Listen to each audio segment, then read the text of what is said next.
मैं बहुत ज्यादा समय ना लेते हुए हमारे बीच परम आदरणीय मेरे गुरु सुनील भाई साहब, उनसे कहूंगा कि वो वेलकम स्पीच।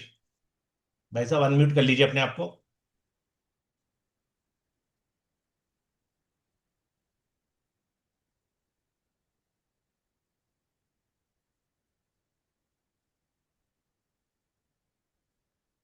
आज की मीटिंग में जुड़े हुए सभी मेंबर और का मैं स्वागत करता हूं। और हमारे मित्तल विनय मित्तल जी और अंजू मित्तल जी के अथक प्रयास से ये वेबिनार की जो सीरीज चल रही है उसमें मेंबर्स को बहुत अधिक फायदा हो रहा है। और मित्तल जी का प्रयास है कि नए नए टॉपिक जिनसे लोग अनभिज्ञ हैं और जो प्रोफेशन की एक बहुत बड़ी जिसकी जिम्मेदारी है वो निभा रहे हैं और वो जोड़ रहे हैं इससे।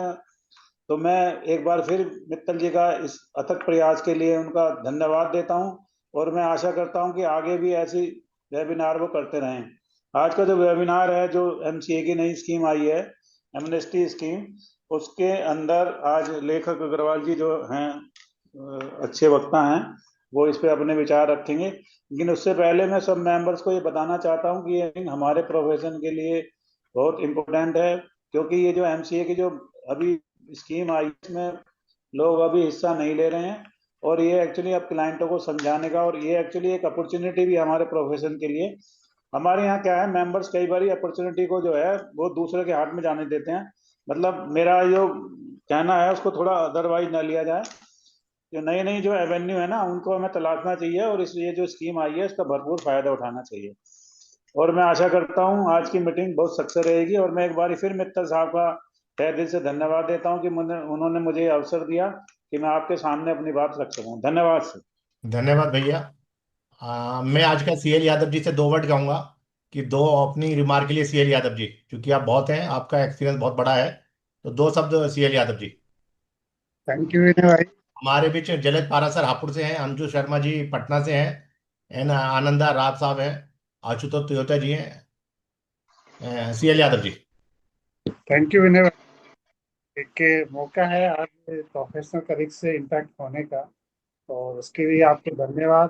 अंजू मित्तल जी को धन्यवाद, और विशेष धन्यवाद माई टैक्स एक्सपर्ट टीम को, जो एक शानदार वेबिनार की सीरीज पहले इनकम टैक्स एक्ट पे स्टार्ट की, और की सात जो सेशन थे उसके, और अब ये नए एवेन्यूज जो कंपनीज एक्ट है, जो एमनेस्टी स्कीम आई है उसके बारे में है। तो ये कि बहुत शानदार प्रोग्राम आप कर रहे हैं। और आज की जो स्पीकर है लेखक जी, आज वो जयपुर से ही है, तो ये भी एक इंटरेक्शन का मौका मिला। और आपके गुरु जी सुनील गोयल साहब से भी इंटरेक्शन का मौका मिला, तो आपको बहुत बहुत धन्यवाद।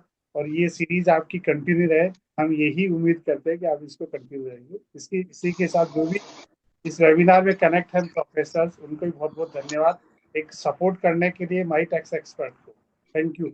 थैंक यू विनय। हमारे बीच एक नाम आ रहा है, ई क्लेट लिमिटेड। ई क्लेट लिमिटेड से कोई ज्वाइनिंग करा है, तो कृपया अपना वीडियो ऑन कर लें ताकि हम रिकॉग्नाइज कर पाए ई क्लेट लिमिटेड।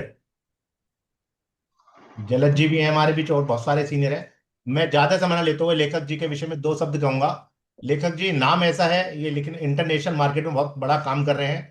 और हम इनकी साथ प्रोफेशंस में माईटेक्स एक्सपर्ट टीम में भी इनकी ई क्लेट लिमिटेड। सर थोड़ा सा इंट्रोड्यूस कर दीजिए अपने आप को। आप कॉर्पोरेट की तरफ से आए तो इंट्रोड्यूस कर दीजिए।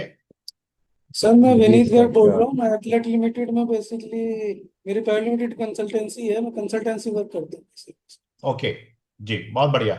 तो चूंकि पहली बार आपको देखा तो थोड़ा सा मुझे लगा कि आपसे एक बार बात कर लेनी चाहिए। मैं यहीं एक्चुअली शास्त्री नगर में रहता हूँ सर। बहुत बढ़िया, बहुत ही बढ़िया। लेखक जी का नाम है, चूंकि इंटरनेशनल वर्ड, हमें अपॉर्चुनिटीज कभी भी नहीं आती फ्रेंड्स। अपॉर्चुनिटीज आने के लिए हमें कोई चीज हमें हमारे नॉक द डोर कर रहा है, लेकिन हम अपना दरवाजा ही ओपन नहीं कर रहे हैं। तो मेरी आप सबसे विनती है कि हम ओपन द डोर करना चाहिए और समझना चाहिए कि कोई स्कीम से हो सकता है हमारा टर्निंग पॉइंट चेंज कर दे। ऐसी एक गाजियाबाद के चेयरमैन थे विभोर जी। उन्हें कभी एक इंटरनेशनल कॉल आई, इंटरनेशनल कॉल हम अटेंड नहीं करते हैं। उन्होंने कहा सर मैंने इंटरनेशनल कॉल अटेंड कर ली, और इंटरनेशनल कॉल करके वो आज इंटरनेशनल में बहुत बड़ा काम कर रहे हैं। उन्हें कोई एक अपॉर्चुनिटीज आई थी कि क्या ये आप काम करेंगे, उन्होंने हाँ करी। छोटा सा उन्हें असाइनमेंट मिला, उसके बाद वो इंटरनेशनल मार्केट में एक बड़ा नाम बन गए हैं। लेखक जी के नाम के लिए, नाम ही के हिसाब से मुझे इनकी इंट्रोडक्शन देने की बहुत ज्यादा जरूरत नहीं है। आपके फादर भी बहुत सोशल थे और जयपुर पिंक सिटी से हैं। Now without taking any time, I hand over to the mic to guest speaker of the day, Lekhak ji. Thank you, sir. Thank you so much, Vinay sir, and thank you so much, Sunil sir, CL Yadav sir, and all the members who are present over here.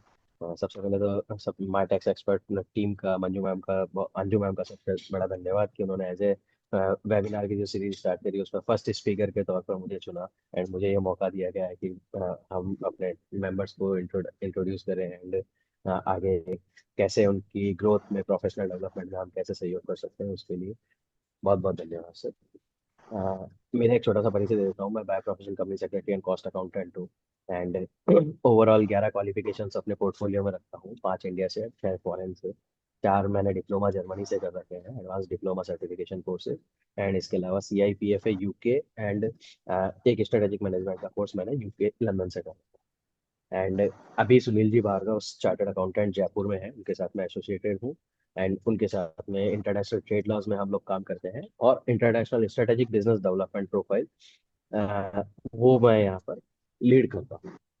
तो जिसमें हम लोग Indian corporates को जहाँ भी foreign में business expansion करना है तो उनके लिए बिजनेस सेटअप करने के लिए प्री बिजनेस सेटअप एडवाइजरी, वहाँ की कंपनी इनकॉर्पोरेशन का काम, एंड अलाइड एक्टिविटीज जो भी एनुअल कंप्लायंसेस इंडिया की, ओवरसीज की, अकाउंटिंग, टैक्सेशन, तो वो सारी चीजें हम लोग क्लाइंट्स के लिए देखते हैं यहाँ पे इंडिया में। एंड सुनील सर के बाद, सुनील सर जो हमारे ग्रुप के SB ग्रुप के चेयरमैन है, उनके बारे में छोटा सा परिचय दूंगा कि Sunil sir he was the first person who represent India in WTO, first person जिन्होंने भारत का रिप्रेजेंट किया था WTO में 1978। तो we are working as a big force in field of the international trade laws. So we are closely working with the US Department of Commerce, EU, European Commissions, and different kind of state authorities like GCC, Mexican authorities, Vietnamese authorities. Recently, we have concluded the Vietnamese verification in last week as well. So let me share my screen, sir. Please just एक बार confirm कर दीजिए.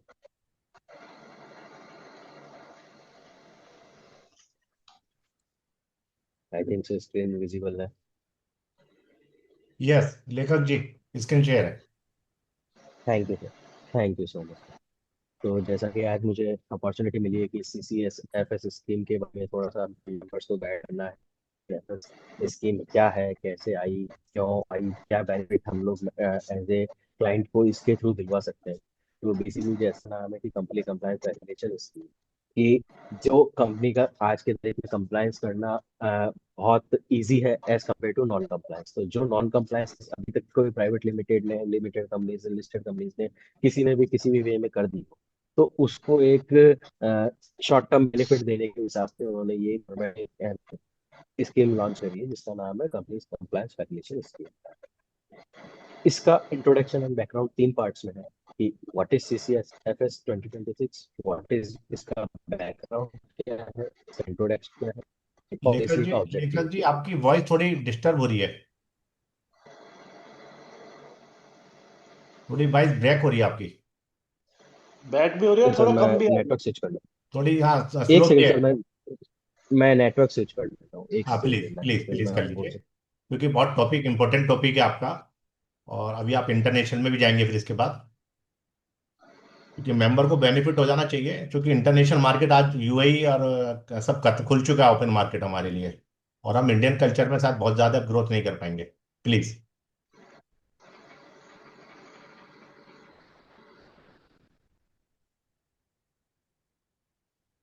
अनिल मुकिम जी भी हमारे बीच में है, धनबाद से। अनिल भाई साहब का भी स्वागत है, बहुत सीनियर चार्टर्ड अकाउंटेंट है धनबाद से।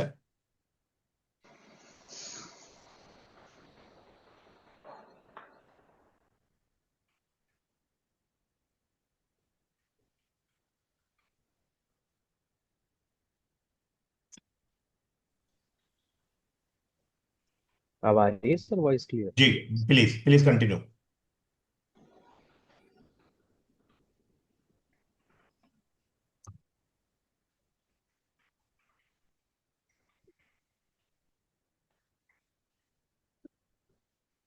So, what is CCS-FS scheme? Why it is introduced? The CCFS scheme क्या है? CCFS scheme is a one-time relief initiative introduced by the MCA Vide the Journal Circular number 1/26 dated 24th of February 2026. Why it is given to the members?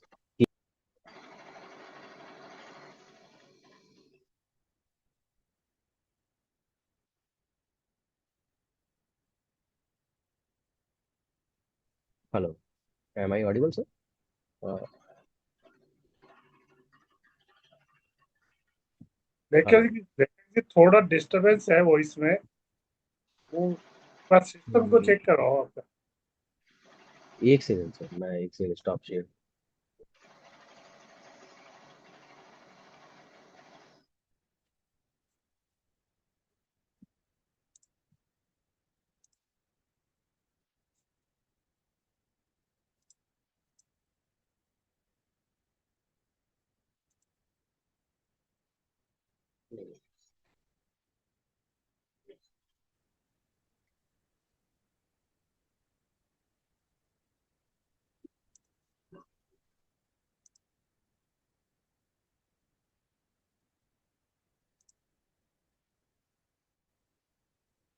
Hello. क्या है? सभी फोनों में light आ रहा है, तुम मेरे में कह रहे हो फिर कर दिया है ना। Sir I am just requesting कि किसी के बैकग्राउंड से काफी नॉइस आ रहा है, कैन। लेखक जी मैं म्यूट कर दे रहा हूँ सब आप सबको, आप अपने आप को अनम्यूट कर लीजिए please. Thank you sir, thank you.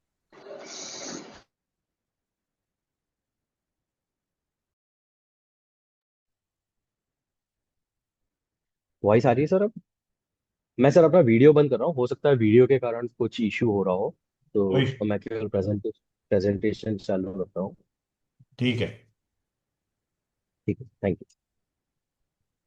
तो ये CCFS स्कीम जो है कि 2026 में 24 फरवरी 2026 को आई थी। ROC ने ये एक वन टाइम रिलैक्सेशन दिया है to reduce the additional fees in terms of late fees जो MCA हर लेट फाइलिंग पे इंट्रोड्यूस करता है। तो this is one kind of amnesty window open, giving an opportunity to the companies to fall behind the annual compliance obligations to return the regulatory fee without bearing the full brunt of the accumulated penalties. तो इसमें दो या तीन ही major provision है कि कुछ जगह आपको 10% ऑफ एडिशनल फीस देनी है, कुछ केसेस में आपको 25% देनी है, and rest is the waiver of that. तो what is the background and why it was introduced? क्योंकि बहुत टाइम से MSMEs, startups, 1% companies, producer companies, इनकी तरफ से सिग्निफिकेंट डिले हुआ है फाइलिंग्स में।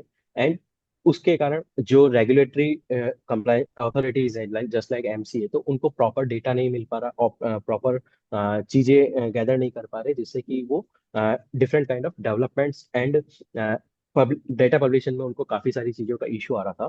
तो दैट इज वाई ये जो CA CS CMA कम्युनिटी ने बार बार रिप्रेजेंटेशन दिया, उसके रिजल्ट था कि ये CCFS स्कीम एप्लीकेबल की गई। इस पॉलिसी का मेन ऑब्जेक्ट क्या है कि इम्प्रूव द कंप्लायंसेस जो ओवरऑल कंपनी कई बार करना भूल जाती है, या कई बार किसी किसी न किसी रीजन से वो डिले हो जाता है। तो उस कंप्लायंस को इम्प्रूव करना is the main reason behind the policies objective.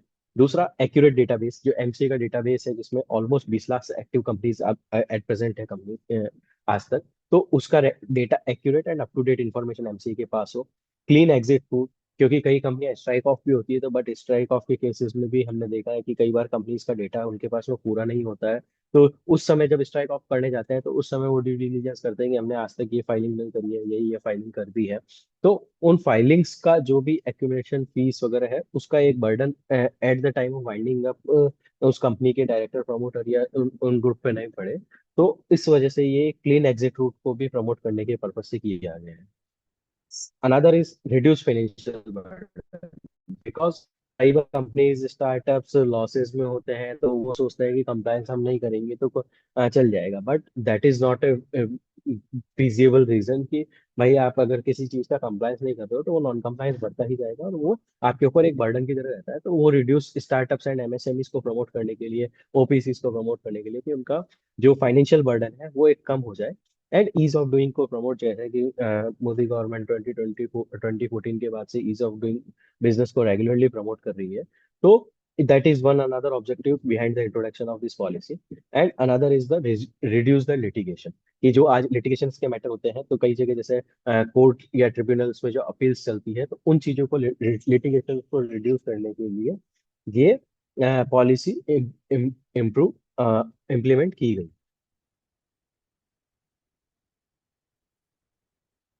अब की फीचर्स इस वाली पॉलिसी के क्या है कि ये स्कीम कमेंसमेंट डेट है इसकी 15 अप्रैल 2026 से 15 जुलाई, ये 3 महीने का एक विंडो पीरियड दिया है। स्ट्रिक्ट डेडलाइन है, इसमें कोई एक्सटेंशन नहीं आएगा।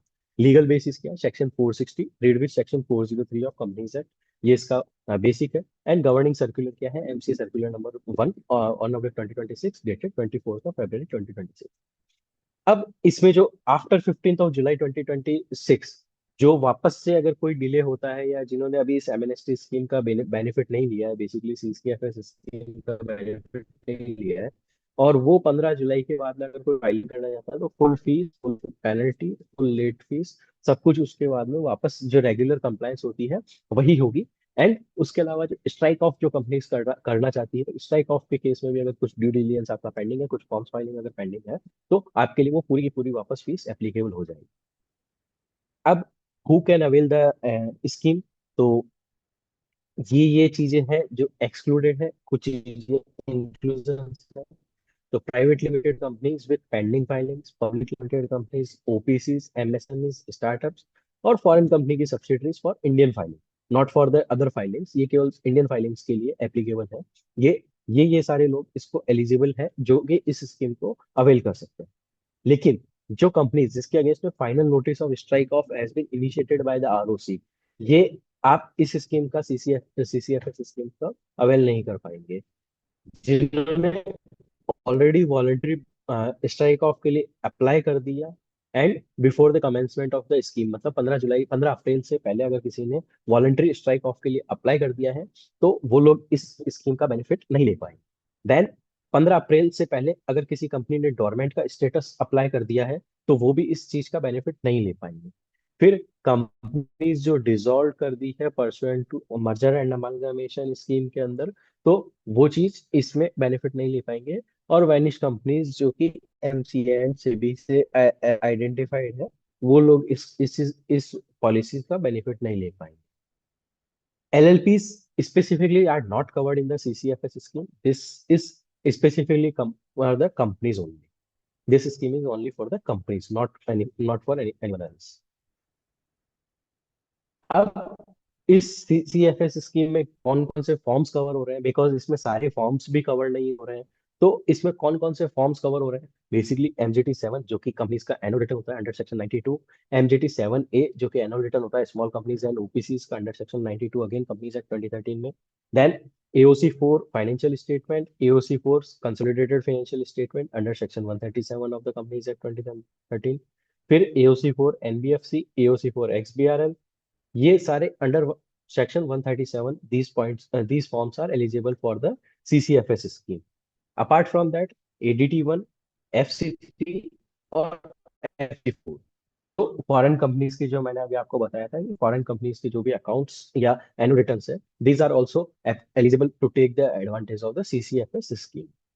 अब चूंकि हम लोग 2013 कंपनीज एक्ट को 2013 को फॉलो कर रहे हैं, बट इस स्कीम का एक सबसे बड़ा बेनिफिट क्या दिया है कि इसमें कुछ ओल्ड फॉर्म्स को भी कवर किया गया है, जो कि प्री एरा ऑफ 2013 से पहले एप्लीकेबल थे।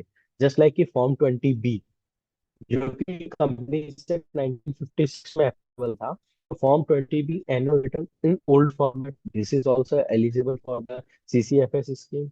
Form 21 annual return for small companies in old format is also available for the eligible for the CCFS scheme.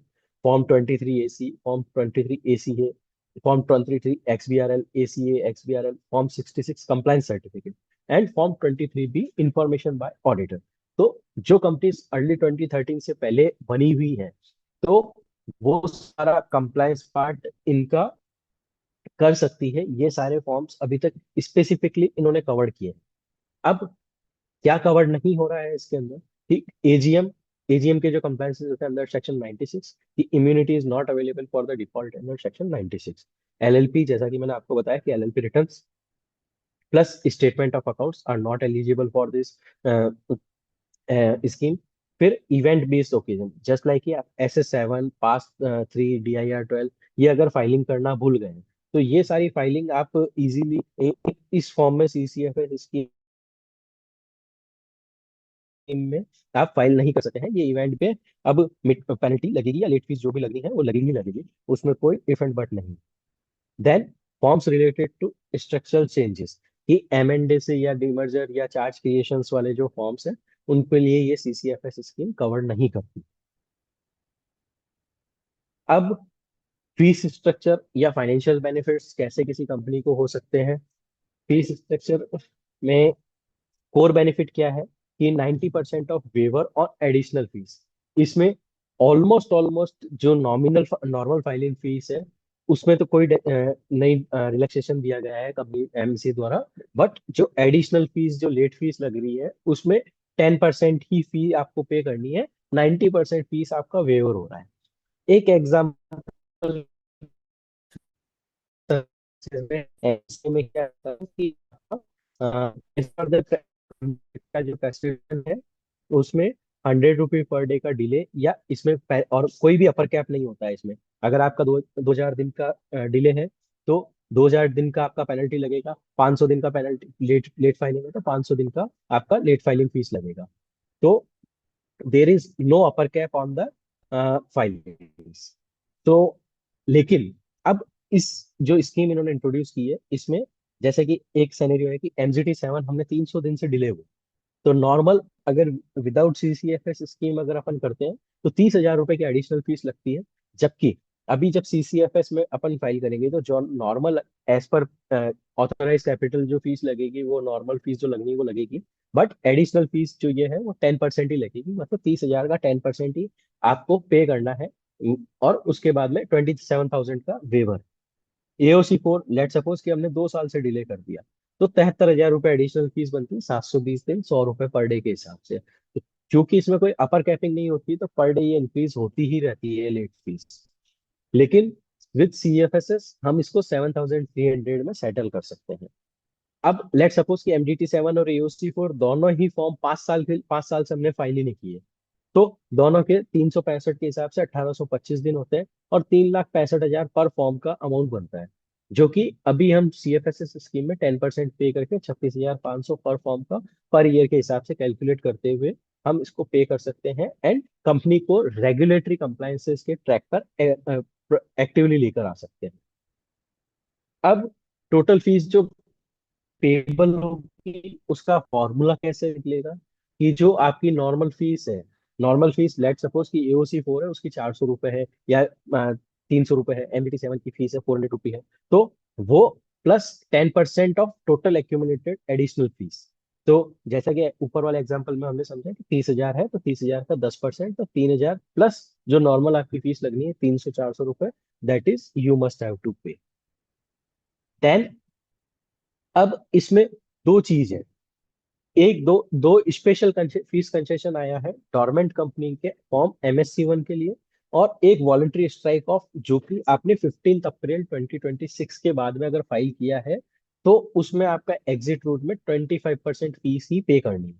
और डॉर्मेंट कंपनी का स्टेटस अगर आपको ऑप्टेन करना है अंडर सेक्शन 455, तो ई फॉर्म MSC1 आप फाइल कर सकते हैं ड्यूरिंग द स्कीम पीरियड, और उसमें जो आपका नॉर्मल फाइलिंग फीस है जो कि जो भी as per the capital prescribe आता है तो वो ऑटोमेटिक कैलकुलेट आता है, लेकिन उसमें भी 50% का वेवर है। ऊपर वाले किसी भी केसेस में चाहे MGT7 हो, AOC4 हो, ADT1 हो या दूसरे कोई भी फॉर्म्स हो, उसमें कहीं भी नॉर्मल फाइलिंग फीस में कहीं कंसेशन नहीं है, बट स्पेशल फीस कंसेशन यहाँ पे dormant fees and voluntary strike off के केस में दिया गया है। डॉर्मेंट कंपनी के केस में 50% ऑफ नॉर्मल फीस आपका डिस्काउंट या वेव ऑफ हो जाएगा, और वॉलंटरी स्ट्राइक ऑफ के केस में you just need to pay 25% of the applicable fees. तो this is the clean and low exit cost route है कि जो कंपनीज वॉलंटरी स्ट्राइक ऑफ के लिए जाना चाहती है। फिर immunity from the penalties and prosecutions, कि ये इम्यूनिटीज किस किस वे में, किस किस सेनेरियोज में अवेलेबल है। अब अपन यहाँ पे तीन एग्जांपल ले सकते हैं। सेनेरियो एक हो गया कि फाइलिंग बिफोर एनी नोटिस। आज कंपनी ने कोई कंप्लायंस नहीं करी और कंपनी को कोई नोटिस दे दिया आरओसी ने, तो if A company files pending annual returns and financial statement before receiving any notice, कि आज आप कंपनी के एग्जीक्यूटिंग अथॉरिटी ने, किसी ने भी नोटिस दे दिया कि भाई आपका ये रिटर्न फाइलिंग नहीं हुआ है, आपका ये फाइनेंशियल स्टेटमेंट्स फाइलिंग नहीं हुआ है, तो नोटिस आ गया और उसके बाद में फाइलिंग करी, तो वो अपना सेनेरियो बी में जाएगा। बट अगर नोटिस से पहले ही अपन ने वॉलंटरी बेसिस पर अगर इसको कर लिया, तो then the proceeding are concluded and no penalty shall be levied. But notice आ गया और हमने विद इन 30 डेज में अगर कंप्लायंस कर लिया, तो the if the company has already received n naught adjudication not notice and if it can be still avail immunity by the completing filing with in the 30 days of receiving such notice. तो जो भी notice आएगा उसके अगर 30 दिन के अंदर ये लोग अगर कंप्लायंस पूरी कर देते हैं, तो that is also fall for the immunity by the completing filings. Then अगर आता है कि तीसरा सिनेरियो है कि other pending forms, for forms other than the annual return and financial statement, immunity against the prospective penal actions is available if filings are completed under this scheme. मतलब जो 15 अप्रैल 2026 से लेकर 15 जुलाई 2026 तक का पीरियड है, उस पीरियड में अगर ये फाइलिंग हो जाती है and no prosecution has been filed and no adjudication proceeding have been initiated, तो ये दोनों तीनों कंडीशन अगर फुलफिल होती है, तो उस केस में कंपनी को इम्यूनिटी अवेलेबल है। और इसके लिए एक सबसे बड़ा जो प्रोफेशनल्स के बीच में चलता है कि भाई इस कंपनी के लिए कोई सीएफएसएस स्कीम में फॉर्म फाइलिंग करने के लिए कोई स्पेशल हमें फॉर्म फाइल करना पड़ेगा या रेगुलर फॉर्म्स ही है। तो मैं यहाँ क्लियर करना चाहूंगा कि जो रेगुलर फॉर्म्स है वही हमें फाइल करने हैं। No separate application is required to file the कि हमें इम्यूनिटी लेना है या हमें कोई बेनिफिट अलग से लेना है, तो वो ऑटोमेटिकली कैलकुलेट होकर आते हैं वो सारे फॉर्म्स। अब इम्यूनिटी किस किस केस में अवेलेबल नहीं है, कि जिन्होंने डिफॉल्ट किया है एजीएम का कंडक्ट कराने में under section 96, cases where prosecution has already been filed in the court, then cases where adjudication proceeding initiated by show cause notice before filing, and companies are on excluded list, जो कि मैंने अभी ऊपर example में बताया। तो इस तरह से जो कंपनीज की इम्यूनिटी है, prosecution immunity from the penalties and prosecutions, हम इस इन तीन सिनेरियो में हम चेक कर सकते हैं and then accordingly we can guide to the client कि भाई हमारा ये सारी चीजें चल रही है, तो उसके अकॉर्डिंग अपन आगे फर्दर कोर्स ऑफ एक्शन का प्लान बना सकते हैं। अब हाउ टू फाइल द, जो अभी जैसे मैंने अभी डिस्कस किया था कि अगर फाइनेंशियल्स, अगर हमें रिटर्न फाइल नहीं किए, हमने एनुअल रिटर्न फाइल नहीं किए, तो सबसे पहले कि जितने भी पेंडिंग ईयर्स है उनका ऑडिट होगा। ऑडिट जो valid after obtaining the valid UDIN by the chartered accountant होता है, तो वो ईच ईयर का ऑडिट का यूडीआईएन करंट डेट में लेगा एंड देन करंट डेट से अब मतलब एक्चुअल डेट से करंट डेट तक का जितना भी लेट फाइलिंग फीस होगा, वो सारा ऑटोमेटिकली कैलकुलेट होगा based on the SRN number. जब आप अपलोड करेंगे डेटा, सारा अपलोड करने बैठेंगे, तो update the director director and DSC details. इसके लिए आपको जो अपना एमसीए लॉगिन होता है उसमें डायरेक्टर का डीएससी एंड डायरेक्टर का जो भी डिटेल्स है, either mail ID, mobile number या जो भी व्हाट्सएप और परमानेंट इन्फॉर्मेशन जो अवेलेबल रहती है पब्लिक डोमेन पे, उसमें अगर कुछ चेंजेस है तो उसको अपडेट कर दीजिए। देन उसके अलावा एक बोर्ड मीटिंग और एजीएम कंडक्ट करा दीजिए if hold for hold meeting for adoption of the financial statement of each pending financial year, कि मतलब जितने भी फाइनेंशियल ईयर पेंडिंग है उनके अडॉप्शन, उनके फाइनेंशियल स्टेटमेंट अडॉप्शन के लिए बोर्ड मीटिंग हेल्ड करके और एजीएम हेल्ड करके देन उसके अकॉर्डिंग हम प्रोसेस फर्दर प्रोसेसिंग करें। देन एक कंबाइंड पेंडिंग लिस्ट की हमने कौन कौन से साल में कौन कौन से फॉर्म फाइल नहीं किए, उसका एक अपन लिस्टिंग करके and day by day calculate कर सकते हैं कि हमारा कितने दिन का लेट फाइलिंग फीस आ रहा है, हम अपने क्रॉस चेकिंग के लिए। बाकी डायरेक्टली पोर्टल पे तो डायरेक्टली दिख ही जाएगा। तो एमसी पे जैसे ही लॉग इन करेंगे हम डायरेक्टली फॉर्म सेलेक्ट करेंगे, फॉर्म फिल करेंगे, फीस करेंगे और जो भी एप्लीकेबल डॉक्यूमेंट्स है वो अटैच करेंगे and then we are good to go for the filing of the under the CCFS scheme.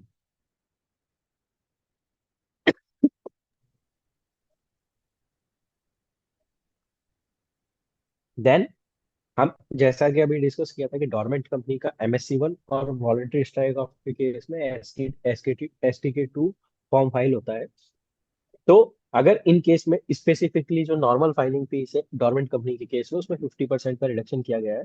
तो file form MSc1 with required attachment just like keyboard resolution, declaration, etc. and pay 50% of the normal filing fees, and ROC will examine, and if satisfied, it will issue a dormant share certificate. Then voluntary strike of STK2, तो इसमें ensure all the dues and liabilities and compliance obligations that must be clear before the any kind of filing. Then file the form STK2 with all relevant documentation just like consent of director and affidavits, indemnity bond, etc. And pay only 25% of the applicable filing fees, and then publication of the notice by ROC followed by strike of and company ceases to exist. तो इसका exist खत्म हो जाएगा जब strike off का अपना forms का अपने पास में नोटिस आ जाएगा कि आपका पब्लिकेशन हो गया है। पब्लिकेशन ऑफ नोटिस जब आ जाएगा तब आपका स्ट्राइक ऑफ कंप्लीट हो। देन कुछ FAQs जो कि अभी सोशल मीडिया के थ्रू मुझे मिले, एंड या हमने जो सर्च की इस पे क्यूरीज आ रही है, तो उस बेसिस पे हम कुछ FAQs दिए हैं कि मेरी 5 साल प्लस की फाइलिंग सारी पेंडिंग पड़ी है। तो इवन दो 5 साल हो, 10 साल हो, 15 साल हो, no matter how many years for filing the pending, अगर आप जो एक्सक्लूडिंग कैटेगरी में एक्सक्लूडेड कैटेगरीज में फॉल नहीं करते हैं, तो आप सारी फाइलिंग अभी अप टू डेट इस 3 महीने के टेन्योर में सब कुछ कर सकते हैं, रिगार्डलेस कि कितनी भी पुरानी। जैसा कि मैंने बताया कि अर्ली 2013 से पहले 1956 वाले एक्ट के भी कुछ प्रोविजंस और कुछ फॉर्म्स के लिए उन्होंने दे रखा है। तो number of years doesn't matter for the pending filings. तो फर्स्ट क्वेश्चन का सब समरी यही हुआ। देन अब मेरा दूसरा क्वेश्चन आया कि जैसे इसमें एक सीनियर था कि अपन ने देखा कि ROC से नोटिस आ गया विद बिफोर द स्कीम। जब ये स्कीम 15/4 को एप्लीकेबल हुई, अब मान लीजिए कि मेरे को 14 तारीख को ही नोटिस आ गया। लेकिन अगर 14 तारीख को नोटिस आ गया और मेरी स्कीम 15/4 से एप्लीकेबल हो रही है, 14/4 को मेरे को नोटिस आया, 15/4 से मेरी स्कीम एप्लीकेबल हो रही है, तो नोटिस आने के विद इन 30 डेज अगर मैंने ये सारे फॉर्म्स फाइलिंग कर दिए हैं, जो मेरे को एनुअल रिटर्न्स या जो भी फॉर्म्स फाइलिंग करने हैं अंडर सेक्शन 92 और 137, AOC4, MGT7, either MGT7A, ADT1, जो भी फॉर्म्स हैं, कि ये जो भी हमारे नहीं थे, फाइलिंग नहीं थी, तो अगर वो हम फाइल कर देते हैं, तो the company should act immediately and receiving on the date, and within 30 days के विंडो में अगर वो कंप्लीट कर देती है, तो they are eligible to avail the CCFS scheme. फिर accounts not audited for the past years, कि कंपनीज के पुराने पास्ट ईयर्स के ऑडिट नहीं हुए अकाउंट, तो उसका वैलिड UDN लेके CA सर्टिफाइड करके, and we can adopt the financials in the board meeting, then go to the AGM, and then we have to file the AOC4 and MGT7 return. Lekhak अब जी, लेखक जी, यहाँ पे yes थोड़ा सा ये थोड़ा सा हेक्टिक टॉपिक है प्रोफेशनल्स के लिए, चार्टर्ड अकाउंटेंट के लिए भी, कंपनी सेक्रेटरी के लिए भी। यदि कोई जी सर। ऑडिट नहीं हुआ पहले, इस पे थोड़ा सा भाई साहब, जी जो सीनियर भी बैठे हैं, मुकीम साहब बैठे हैं और सब बैठे हैं, हाँ बिल्कुल मेरे भाई साहब बिल्कुल बैठे सर। हैं, क्योंकि हाथों ही क्वेश्चन ले लीजिए, बिल्कुल सर। पर्पस केवल क्वेश्चन सोल्व करने का हमारी फॉर्म। यदि हमने सपोज हमने उस दिन बैलेंस शीट नहीं बिल्कुल। करी मैंने, और मैं आज यूटिन जनरेट करता हूँ, एज पर इंस्टीट्यूट मैं यूटिन जनरेट कर सकता हूँ, no there is no problem. Hmm, ROC में मैं हम्म। अपना फॉर्म सबमिट करता हूँ, एनुअल रिटर्न भी सबमिट करता हूँ, कोई प्री क्वेश्चन आएगी? क्योंकि AGM आपने हेल्ड नहीं करी, उस टाइम नहीं करी, कोई और एक्शन हम पे आएगा नहीं आएगा ऐसे नहीं कंपनी पे? सर, वो उस केस में क्या होगा, हाँ उस केस में नहीं होगा ना। वो एक्चुअल में क्या है कि अपन ने पहले तो AGM हेल्ड नहीं करी ना, बोर्ड मीटिंग हेल्ड करी, तो वो हमें सब करंट डेट में दिखाना पड़ेगा। यूडिन भी हमें करंट डेट में लेना पड़ेगा, और सारी चीजें हमें करंट डेट में करवा के ही सबमिट करना पड़ेगा। मतलब अगर बैक डेटेड भी अगर अपन ऑडिट करते हैं और वैलिड UDN ले लेते हैं, तो नहीं उस डेट मिलता। का इफेक्टिव, लेट सपोज कि मेरा 2018 का ऑडिट पेंडिंग है, ठीक ठीक है। है, तो 2018 में जो AGM की ड्यू डेट थी, मैं मानता हूँ कि 30 नवंबर अपना 30 सितंबर अपना ऑडिट का ड्यू डेट था, और जी। उसके विद इन 30 डेज मेरा AOC4 का फाइलिंग आता है, और MGT7 का मेरा 60 डेज में आता है, तो 30 नवंबर नवंबर आता है। ठीक तो है। वो उस दिन से काउंट होगा आज तक का टोटल हिसाब, कि उस तक का, आज 100 तक रुपी। की जो 100 रुपीज जो हाँ पेनल्टी उसका टेन फीस, परसेंट मैं आज जमा कर दूंगा। बिल्कुल उसका 10% हमें आज जमा करना है। तो लेट उसमें सपोज कि अगर 2018 से 2026 तक अभी अपन फाइल कर रहे हैं, तो मतलब ऑलमोस्ट 7.5 साल का पेनल्टी लगेगा। तो 7.5 साल के जो नंबर ऑफ डेज होते हैं उनको multiply by 100 and multiply by 10%, तो वो हमें फीस पे करनी है एडिशनल। और जो एक्चुअल फीस है, नॉर्मल फाइलिंग फीस 400 रुपये जो लगती है, वो नॉर्मल फाइलिंग फीस भी हमें रेगुलरली वैसे ही पे करनी मतलब बहुत ज्यादा इफेक्ट नहीं आएगा, मतलब जैसे सपोज मैंने एक साल की रिटर्न करी 365, तो 36,500 पर ईयर होगा मैक्सिमम पेनल्टी। है। बिल्कुल सर, 36,500, छत्तीस लेकिन हजार वो पाँच सौ यदि अगर, यदि 5 साल भी ले लिए मैंने, तो मतलब चार बिल्कुल 36,500 मतलब दैट इज 1,80,000, उसका 18,000 रुपये की फीस मेरे पे एडिशनल फीस आएगी इसका मतलब। नहीं सर, एडिशनल 36,500 इंटू अगर मैं 5 साल लेता हूँ तो मेरा हाँ 1,82,500 रुपये मेरा टोटल फीस बन रहा है। तो हाँ 1,82,500 का मेरे को 10% की अट्ठारह हजार हाँ, दो सौ मतलब पचासी एज एन एडिशनल फीस देना है। हाँ, और नॉर्मल मैंने फाइलिंग फीस जो 400 रुपये है वो आपको देनी मैंने है। रफली ले यस। लिया, मतलब कि 18-19 हजार रुपये में हमारा काम निमट रहा है। तो दिस इज बिल्कुल बिल्कुल this is the good opportunity. हमें बिल्कुल पॉपुलेशन के सारे जो बैक लोग हैं हमें खत्म कर देना चाहिए, और हमें अपनी फीस भी ले लेनी बिल्कुल चाहिए। उनके बहाने उनके फीस भी अच्छी बिल्कुल। ले लें कि हम आज ऑडिट जैसे करेंगे तो फीस भी, क्योंकि वो आपको ऑडिटर भी अपना हटा नहीं आप सकता जैसे उसकी सर ईयर मैंने में। ये बिल्कुल सर, आप जैसे मैंने ये अभी आपको एक एग्जांपल जो प्रैक्टिकल में वापस बैठ जाता हूँ, ये जो मैंने प्रैक्टिकल एग्जांपल बताया था कि जी MGT 7 डिलेड बाय 300 डेज। तो जी अगर 300 डेज से डिले हो रहा है तो 100 रुपी पर डे के हिसाब से एडिशनल फीस बनती है इस पे 30,000 रुपए। जी फिर AOC 4 डिलेड हुआ 2 साल के लिए, 730 दिन के लिए, तो 73,000 रुपए इसकी एडिशनल फीस बनती है। जी अगर दोनों फॉर्म 5 साल के लिए जो अपना अपना केस में लेते हैं अपन कि 1825 दिन के लिए डिले हुआ, तो 1825 + 1825 तो 3650 दिन का ये 3,65,000 रुपये पर फॉर्म का बना। लेकिन अगर अपन CFSS स्कीम में 15 अप्रैल से 15 जुलाई तक अगर इसको फॉर्म को फाइल करते हैं, तो एक फॉर्म का अपने को केवल 36,500 ही पे करना है। तो अपना टोटल सेविंग 6.5 लाख रुपए का हो रहा है, 6,57,000 का, दो फॉर्म्स का 5 साल के केस में। मतलब क्लाइंट का अपने से मतलब। मैं इसमें एक चीज थोड़ी सी कहूंगा, सुनील भाई साहब भी मेरे गुरुजी बैठे हैं, अनिल मुकिम जी बहुत सारे सीनियर चार्टर्ड अकाउंटेंट हैं, इंडस्ट्रीज बैठे हैं। तो दैट इज वो समय, जैसे मैं 17-18 का कोई फीस यदि फॉर्म डाउनलोड नहीं हुआ है, तो वो हमें हटा नहीं सकता अभी फिलहाल, अभी चार्टर्ड अकाउंटेंट के रूप में। वो तो फिर तो हम अपनी फीस भी प्रॉपर प्रॉपर फीस ले में, अब प्रॉपर फीस लेके हम उससे पार्टी का फेवर भी होगा और अपनी फीस भी हम रिकवर कर सकते हैं। लेखक जी, ये मतलब वो नहीं, दिस इज अपॉर्चुनिटीज निकल गई हमारे। बि- बिल्कुल सर, दिस इज एन हाँ, opportunities for us. Vinay ji, question पूछ सकता हूँ? यस पूछिए सर, हाँ पूछिए, आतो थी। जी जी, विनय जी, इसके अंदर एक क्वेश्चन आया मेरे माइंड में। लेट अस सपोज, जैसे भी बात हो रही थी 2018 की, जी 2018 की बैलेंस शीट बनी ही नहीं, सारी चीजें नहीं बनी, तो 2018 की बैलेंस शीट जब उन्होंने बनाई सितंबर के अंदर, फाइल होनी थी, नहीं हुई, तो एजीएम हम 2018 में कॉल करके दिखा रहे हैं, यूडेन आज की तारीख में जनरेट करें, कोई प्रॉब्लम नहीं है? लेखक जी बताइए। Hello hello. नहीं, एजीएम सर, आवाज है? एजीएम आप कह रहे हो कि एजीएम हम कॉल करेंगे 2018 में, या मान लीजिए कि बिल्कुल 2022 की कंपनी है, और तो बिल्कुल। 31 मार्च 2022 को उसके फाइनेंशियल्स की मतलब बैलेंस शीट बनी, तो सितंबर सितंबर 22 तक उसकी एजीएम वगैरह हमें करनी थी। हाँ पार्टी ने सर, कुछ नहीं सितंबर किया। 22 तक। पार्टी ने बिल्कुल कुछ नहीं किया। तो हम जब बिल्कुल। आज की तारीख में जब उसके आरओसी के डॉक्यूमेंट्स बनाएंगे, तो सितंबर 22 की डेट में बनेंगे, और यूडेन हम आज की तारीख में डालेंगे, सिग्नेचर हम आज की यस सर। तारीख में करेंगे। हाँ सर, सिग्नेचर आज की डेट में करेंगे।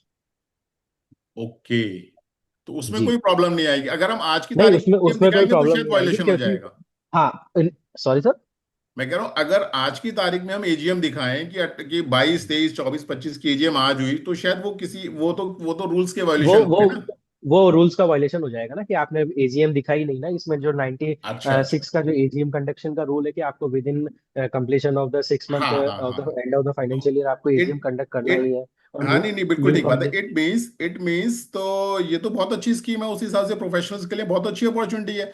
भाई आप देखो, यस सर। सितंबर 22 की एजीएम आप वहां कॉल कर रहे हो, हम आज की तारीख में साइन कर रहे हैं, हम आज की तारीख में एजीएम उसके ऊपर सारे यूडियन जनरेट कर रहे हैं, और गवर्नमेंट तो आपको 10% पे बहुत ज्यादा रिलैक्सेशन दे रही है। यस बहुत सर, अच्छा। डेफिनेटली। इसीलिए तो सर ये कंप्लायंस यही यही ट्रैकर मतलब है पूरा ना इसका। कंप्लीट करने के पर्पज से ही। बिल्कुल सर, बिल्कुल। ठीक है। सर एक क्वेश्चन बीच में ले सकते हैं क्या? लेखक जी, यस सर। लेखक जी अनिल मुकिम बोल रहा हूँ। जी सर। आप 10 साल पीछे के ऑडिट आज की डेट में करेंगे और यूडिन जनरेट करेंगे। हाँ। और आप यस 10 साल पहले की डेट में आम सभा कैसे कर सकते हैं, जीएम कैसे कर सकते हैं? हाँ, आपको आम सभा में तो अकाउंट्स अडॉप्ट करना, आपका ऑडिट हुआ ही नहीं है सर। अभी तक। सर, ऑडिट की ड्यू डेट वहां से कैलकुलेट होगी जो लेट फाइलिंग फीस का, जो इसमें जो एडिशनल फीस जो काउंट हो रही है ना, वो उस डेट से काउंट होगी जिस डेट का आपका ड्यू डेट है। एक्चुअल ड्यू डेट जो है ना वहां से काउंट होगा। लेट सपोज जैसा अभी अपना डिस्कशन हुआ कि सितंबर 31 मार्च 2022 के फाइनेंशियल्स की ऑडिट अपने 30 सितंबर 2022 तक हो जानी चाहिए। तो 30 सितंबर 22 तक अभी नहीं हो रही है, तो 30 सितंबर 22 को जो ड्यू डेट आया उससे लेकर आज तक की फाइलिंग, लेट सपोज आज 30 मई है, तो 30 मई तक की आपकी जो लेट फाइलिंग फीस बनेगी उस पर 10% आपको पे करना है, रेस्ट आपका वेवर हो जाएगा। नहीं, आपके बात से एग्री कर रहा हूँ, लेकिन आज की डेट में जो ऑडिट करेंगे हम लोग, ठीक है, हम्म और आप 22 की डेट में आम सभा करेंगे, एजीएम करेंगे उस दिन, है ना? तो हम्म एजीएम में आपके ऑडिटेड अकाउंट्स प्रेजेंट किए जाएंगे। हाँ, और आज की डेट में हम्म आप ऑडिट करेंगे तो उसको एडॉप्ट कैसे करेंगे? उसमें तो आपके ऑडिट नहीं है ना। बिल्कुल ठीक बात कर रहे हैं। ये वैलिड मेरे को क्वेश्चन है। वैलिड मेरा वैलिड क्वेश्चन क्वेश्चन है। नहीं, मेरा क्वेश्चन क्लियर हुआ कि नहीं आपको? मैं भाई तो समझ गया। मैंने जैसे मैं भी छोटा सा इसमें दे रहा हूँ। मैं पीएसयू का ऑडिट कर रहा हूँ जहाँ बैकलॉग में ऑडिट चल रहे हैं। तो वहां क्या कर रहे हैं वैसे पीएसयू हम्म में, मैं सीएनडीजी का ऑडिटर हूँ और बैकलॉग है अभी वहां पे, सीएनडीजी अपॉइंट करा, तो वहां क्या करते हैं अनऑडिटेड बैलेंस शीट के हिसाब से एजीएम कर लेते हैं। अनऑडिटेड बैलेंस शीट से एजीएम कर रहे हैं, फिर बाद में उसे अडॉप्ट कर रहे हैं, फिर बाद में टैक्स ऑडिट में भी रिवाइज कर रहे हैं विद इन टाइम, और कर रहे हैं। लेकिन जी इसमें अब आप ये क्वेश्चन अनिल भाई साहब ने बहुत टॉपिक टॉपिक क्वेश्चन है ये, थोड़ा में समझ एडवाइस गया। करेंगे, एडवाइस करेंगे कैसे मैं हो। एक बार सर इस पे और एक बार चेक करता हूँ, क्योंकि अभी तक हमारे पास ऐसा कोई केस आया नहीं है, बट स्टिल मैं आपको एक बार चेक करके विनय सर आपको अपडेट करता हूँ इस पे। क्योंकि विनय जी, हाँ जी। अनऑडिटेड में कभी भी आपकी आम सभा नहीं हो सकती है ना। जी। अनऑडिटेड में आपके बोर्ड मीटिंग हो सकती है, बट आम सभा एजीएम नहीं हो सकती है। लेखक जी जरा मैं सर इसका थोड़ा अब सा। मैं आपके दोनों क्वेश्चन से एक बार चेक करता हूँ। अनऑडिटेड के केस में आम सभा हो सकती है, आम सभा के लिए कोई दिक्कत नहीं है। हाँ ऑडिट लेखक जी, मैं एक नहीं नहीं यस लेखक जी, सर। उसमें इसमें बुक्स ऑफ अकाउंट्स अडॉप्ट कैसे करेंगे? भाई कैसे आपने कर ही नहीं करेंगे? पाएंगे। अनिल जी का क्वेश्चन बिल्कुल वैलिड है। क्योंकि आप देखो हम्म ना उस क्वेश्चन के अंदर, जब आपकी बुक्स ऑडिटेड ही नहीं है और जब तक हम हम्म यूडीएन हम्म, जनरेट नहीं करेंगे वो ऑडिटेड नहीं मानी जा सकती इंस्टीट्यूट की गाइडलाइंस के हिसाब से। बिल्कुल। तो जब ऑडिटेड ही नहीं है तो एजीएम कैसे कॉल करेंगे? बिल्कुल सही कह रहे हैं सर। दूसरा, विकास भाई इसमें मैंने जैसे देखा भी, जैसे मैं जम्मू में कर रहा हूँ ऑडिट कश्मीर में, जी। मैं जैसे जल विद्युत का ऑडिट करा, वो बैकलॉग में चला था मेरा। हाँ मेरा 4 साल पीछे बैकलॉग में चला था, तो उन्होंने क्या करा कि उन्होंने टैक्स, मैंने ये अभी हम डिस्कस कर रहे हैं, वी जी। आर ऑन स्कल प्लेटफॉर्म है हम, क्योंकि हाँ पर्पज हाँ। का जो पर्पज है, क्वेरी शॉर्ट आउट, यही मेन क्वेरीज हमारी। और जी। हम ही आपस में हमें डिस्कस करना है इसमें, लेखक जी भी हमारे इक्वल ही है, लेखक साहब भी हमारे इक्वल ही है, क्योंकि वो हमें प्रोसीजर समझा रहे हैं आज सिस्टम में, हमें क्वेरी सॉल्यूशन निकालना। तो वहां क्या करा उन्होंने, टैक्स ऑडिट एक अनऑडिटेड उन्होंने सबमिट कर ली, जबकि मैं ऑडिटर था, टैक्स ऑडिटर दूसरा था। हम्म। तो मेरे क्वेश्चन, मेरे डिस्प्यूट भी हुआ था, और उन्होंने फिर एजीएम भी करी उन्होंने वहां पे। मुझे नहीं समझ में आया कि एजीएम कैसे करी। भाई साहब से मैं तैयार अनिल भाई साहब से मैं सेटिस्फाई हूँ कि एजीएम नहीं हो सकती, लेकिन उन्होंने एजीएम भी कॉल कर ली और टैक्स ऑडिट भी सबमिट कर दिया। फिर टैक्स ऑडिट के लिमिट के भी, जैसे 2 साल मेरा हुआ तो उन्होंने रिवाइज कर दिया, नहीं तो उन्होंने अनऑडिटेड के हिसाब से ही टैक्स ऑडिट को वैलिड कर लिया। ऐसा 3-4 केस में मैं देख चुका हूँ अपने यहाँ पे भी। अब लेखक जी थोड़ा इसमें एक्सपर्टाइज ओपिनियन है जी, जो सबका सीनियर चार्टर्ड बैठे, जो जैसे बैठे, सबका ओपिनियन आ जाए। आप सही हो, बुक्स ऑफ अकाउंट्स को अडेप्ट कर सकती है यदि ऑडिट नहीं हुई है तो भी, हाँ। हम्म। रिस्ट्रिक्शंस नहीं है। क्योंकि ऑडिट होना नहीं होना अलग इश्यू है, बुक्स ऑफ अकाउंट्स को अडेप्ट करना, फाइनेंशियल स्टेटमेंट को अडेप्ट करना वो पहले अलग बात है। यस। नहीं तो इसका मतलब तो ये हुआ कि आपने एजीएम में अनऑडिट बुक्स ऑफ अकाउंट्स अडॉप्ट कर लिए और आज आज की तारीख में आप उसको यूडीएन जनरेट कर रहे हो, तो ऑडिट आप आज कर रहे हो। हाँ हाँ हाँ। Yes yes. हाँ बिल्कुल सर। क्या है, वो तो प्रीवियस ऑडिट आज की डेट में ही होगी ना सर, करंट डेट में ही होगी ऑडिट। मैनेजमेंट। तो सर ऑडिट रिपोर्ट हम तो आज सर की डेट में लगाएंगे। हाँ, आज करंट डेट ही फाइलिंग हम होगी। आज की डेट में कर रहे हैं तो ऑडिट रिपोर्ट्स सर वगैरह सब हमारी आज की डेट में होगी। तो वहां पे एजीएम में आप क्या लिखोगे? Unaudited books of accounts adopted by the company. Yes yes yes yes yes. Yes yes yes, unadopted financial statements और लेकिन लेटर फिर फाइनेंशियल। तो आना तो सर ले- इसमें, हेलो, बिंदल बिंदल जी, फिर एक नया क्वेश्चन आ जाएगा। जी। अनऑडिटेड में आप how you can declare the dividend of the company? Oh no, that is separate issue, Mukim ji. साहब। नहीं नहीं, फिर आ जाएगा क्वेश्चन नया। हाँ, No no इसलिए no, unaudited accounts will not be adopted in the AGM. Sir बात आपकी ठीक है, लेकिन जो जिस तरह की जो कंपनीज है ना जिन्होंने लास्ट 5 ईयर से या 10 ईयर से उन्होंने अपनी बुक्स नहीं ऑडिटेड कराई हैं, वो जी, कंपनियां इस तरह की होती नहीं है कि उन्हें डिविडेंड वगैरह डिक्लेयर करना पड़े या यस। कुछ करना पड़े। यस लेकिन यस सर नॉर्मली यस। मैंने जो देखा है। इसमें मेजरली सर जो प्राइवेट कंपनीज है जो कि डिविडेंड डिक्लेयर नहीं करती है, या ओपीसीज है, या प्रोड्यूसर कंपनीज है जो डिविडेंड या शेयर शेयर नहीं करती है, हाँ, वही मैक्सिमम फॉल कर रही है। बिल्कुल बिल्कुल बिल्कुल। बाकी हाँ। लेखक लेखक जी, मेरी एक क्वेरी है कि जी सर। कहाँ ये कंपलसरी है कि आपको डिविडेंड डिक्लेयर करने के लिए ऑडिटेड फाइनेंशियल स्टेटमेंट होना जरूरी है? नहीं, भाई साहब, ऑडिटेड वो तो एक सर का क्वेश्चन। भाई साहब, अनऑडिटेड में 1 रुपया प्रॉफिट को मैं 100 रुपया भी कर सकता हूँ। नहीं, वो ठीक है कर ना? सकते हाँ, हैं, दैट इज लेकिन मैनेजमेंट। लेकिन लेकिन ऑडिटेड में तो 1 रुपया को 2 रुपया नहीं कर सकता ना। इज तो एसोसिएटिव। यहाँ पर तो कंपनी की परफॉर्मेंस दिखाने के लिए आम सभा में, हाँ, वो अनऑडिटेड में कुछ भी कर सकता है, फिर उसके हिसाब से डिविडेंड भी डिक्लेयर कर सकता है। ये सारे सारे नॉन कंप्लायंस होंगे टोटल। हाँ हाँ, वो कर सकते, वो तो मैनेजमेंट की रेस्पॉन्सिबिलिटी है ना, तो अपन क्या कर सकते ये हैं? एक गलती जब करते हैं तो गलती पर गलती, गलती पर गलती होते चली जाएगी लास्ट में। यस। लेखक जी यस सर। इससे रिलेटेड एक इनकम टैक्स का भी पॉइंट बनता है। अगर हम उसकी ऑडिट आज कर रहे हैं और ऑडिट रिपोर्ट हम्म आज फाइलिंग हो रही है उसकी, हम्म फिर वहां पे हम्म। इनकम टैक्स की भी तो पेनल्टी बनेगी उसकी। हाँ, जो इसका जो इनकम टैक्स में पेनल्टी बनती है वो बनेगी, डेफिनेटली बनेगी सर। और सर उसकी आईटीआर कैसे फाइल होगी फिर अब? आईटीआर, अपडेटेड चलो आईटीआर ऑडिट फाइल तो होगी आप कर भाई दोगे साहब। फाइल। भाई साहब अपडेटेड आईटीआर फाइल होगी उसकी। अपडेटेड आईटीआर होता है ना सर, अभी आईटीआर तो अपडेटेड अपन फाइल कर सकते हैं ना सर। वो पिछले तो 10 साल की थोड़ी हो जाएगी उसमें। नहीं नहीं, 5 साल की तो कर सकते हो, 4-5 साल की, जितना जितना एक्ट अलाउ कर रहा है उतने की कर दो। विकास और भाई, अपडेटेड में भी ये है कि अगर आपका टैक्स बनता है तभी अपडेटेड जा सकती है। हाँ अगर वो कोई बात, ठीक कह रहे हो, जब जब टैक्स बनता है तो तभी अपडेटेड जा सकती है। वैसे वो तो डिपार्टमेंट ने थी, नहीं सबमिट करा हमने, तब भी आईटीआर तो सबमिट करी नहीं होगी।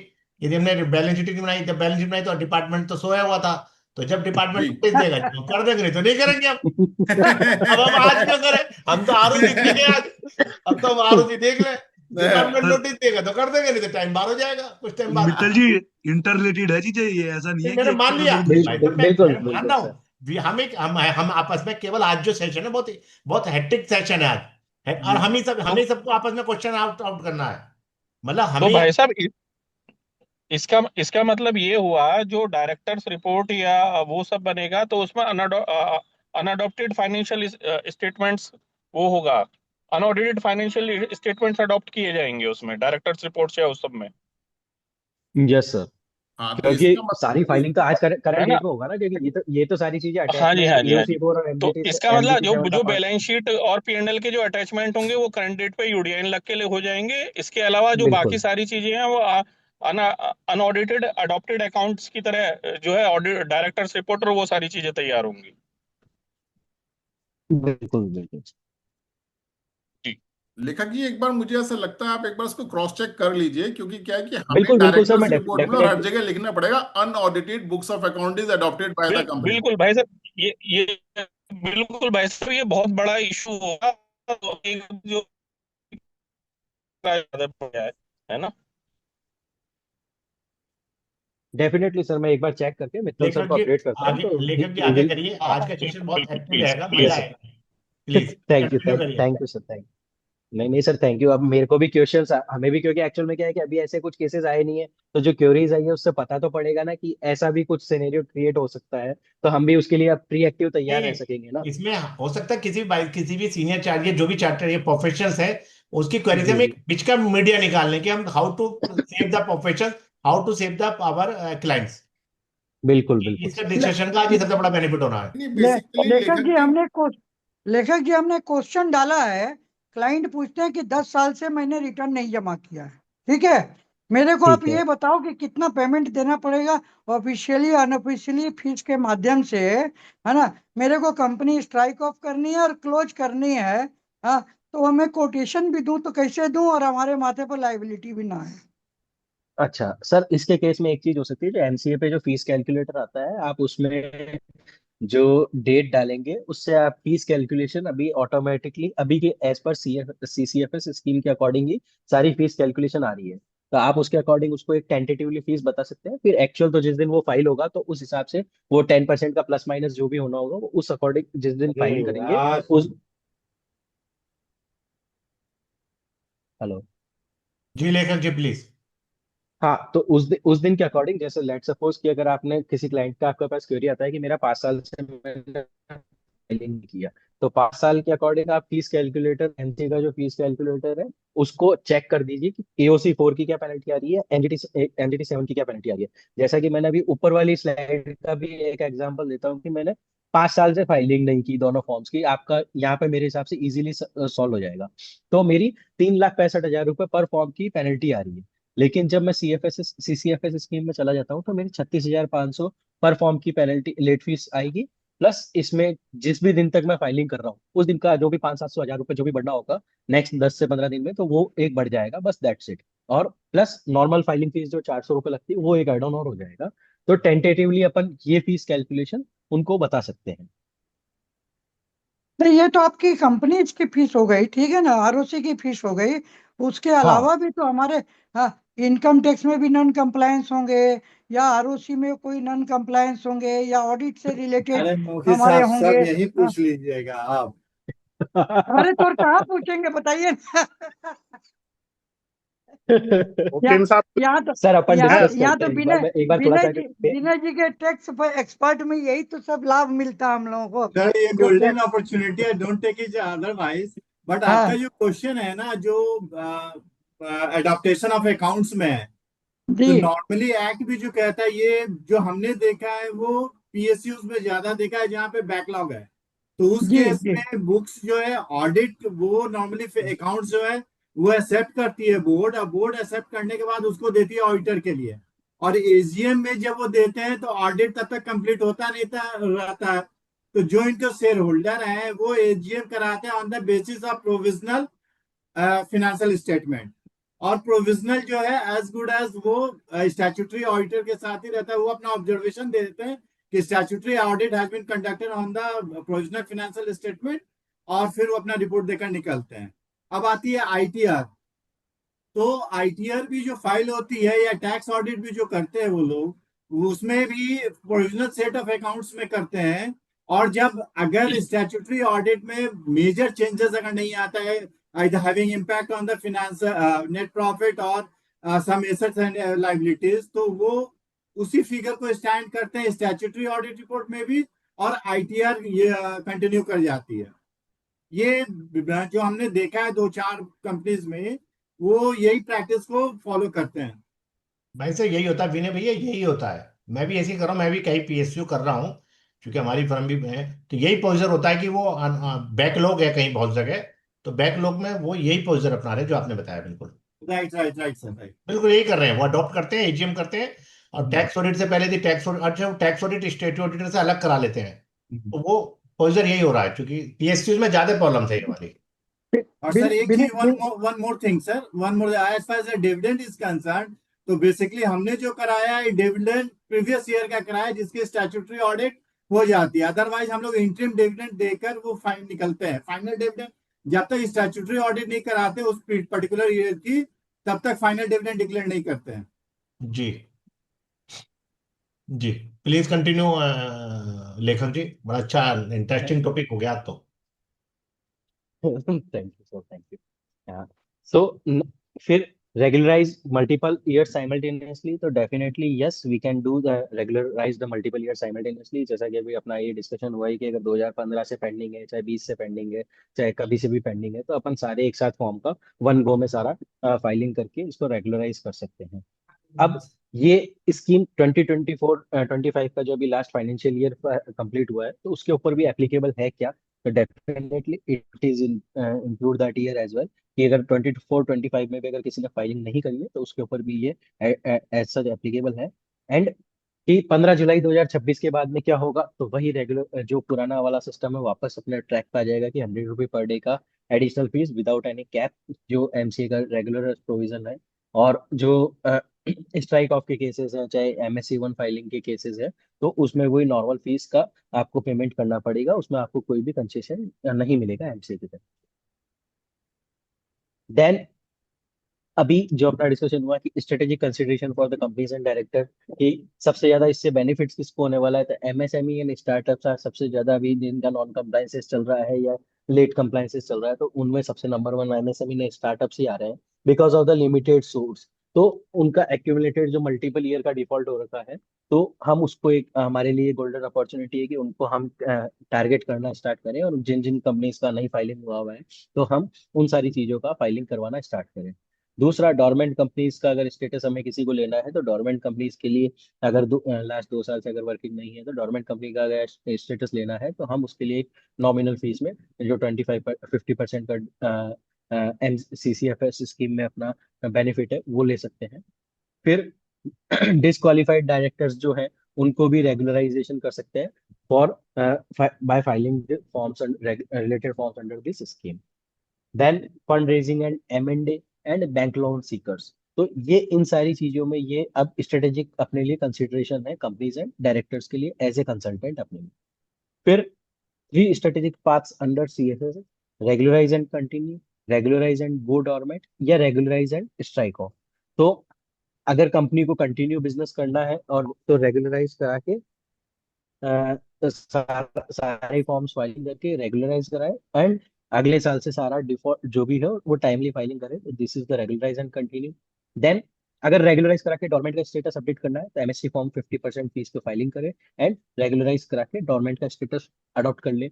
एंड अदरवाइज रेगुलराइज या स्ट्राइक ऑफ तो उसमें SKT2 फॉर्म फाइल करे at the rate 25% of fees, 75% का वेवर है उसमें। तो this is the clean closure process for this.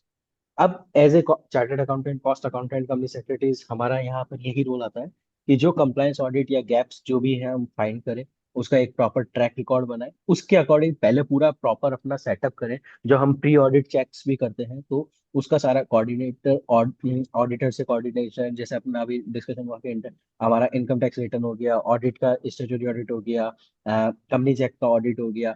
Then इसके अलावा जो फॉर्म्स नहीं फाइलिंग हुए तो उनका सबका एक प्रॉपर समरी एक्सेल फॉर्मेट में बना के अपन उसका एक डिसीजन ले सकते हैं कि हमें ये इस ड्यू डेट तक हमें ये सारी चीजें फाइलिंग करनी है, और with in the scheme window हम 15 जुलाई से पहले पहले हमारा सारा फाइलिंग करने का टारगेट रख सकते हैं। देन अगेन वही 3 स्ट्रेटेजीज की कंटिन्यू करना है, गो डोरमेंट या स्ट्राइक ऑफ करना है, तो we can go as per the management opinion of the company.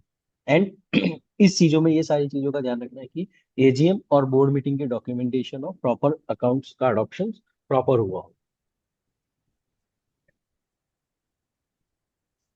अब what are the consequences for not availing the schemes, कि क्या क्या इस स्कीम को अवेल नहीं करने के क्या क्या लॉसेस हो सकते हैं, कि वापस जब ये स्कीम बंद हो जाएगी 15 जुलाई के बाद में तो वापस 100 रुपये per day without any cap जो फीस लगेगी वो है।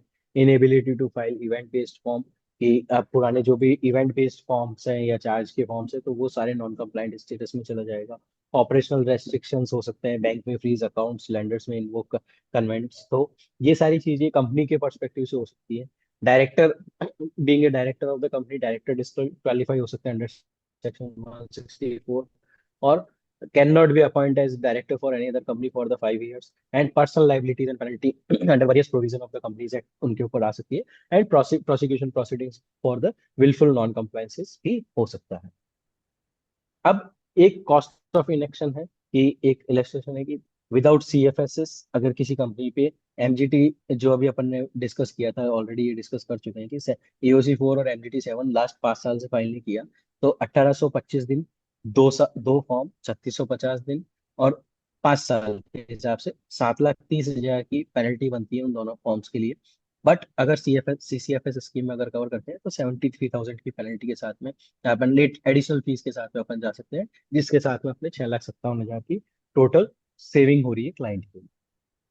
तो ये ऐसा CCFS स्कीम का ऑल अबाउट मेरी तरफ से था।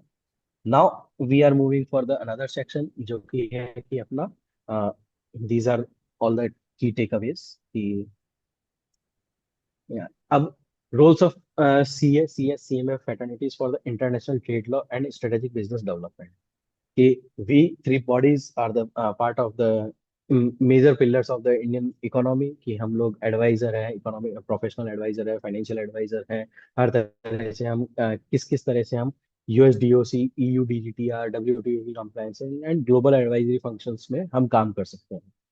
क्योंकि हम लोग मैं जिस फॉर्म से बिलोंग करता हूँ, CS सुनील जी भार्गव सर की फॉर्म से, तो वहां पर हम लोग यही काम कर रहे हैं, मेजर हमारा यही पोर्टफोलियो है तो this is a niche area of practice where we can explore the opportunities as a professional in the diversified as to diversified our portfolio.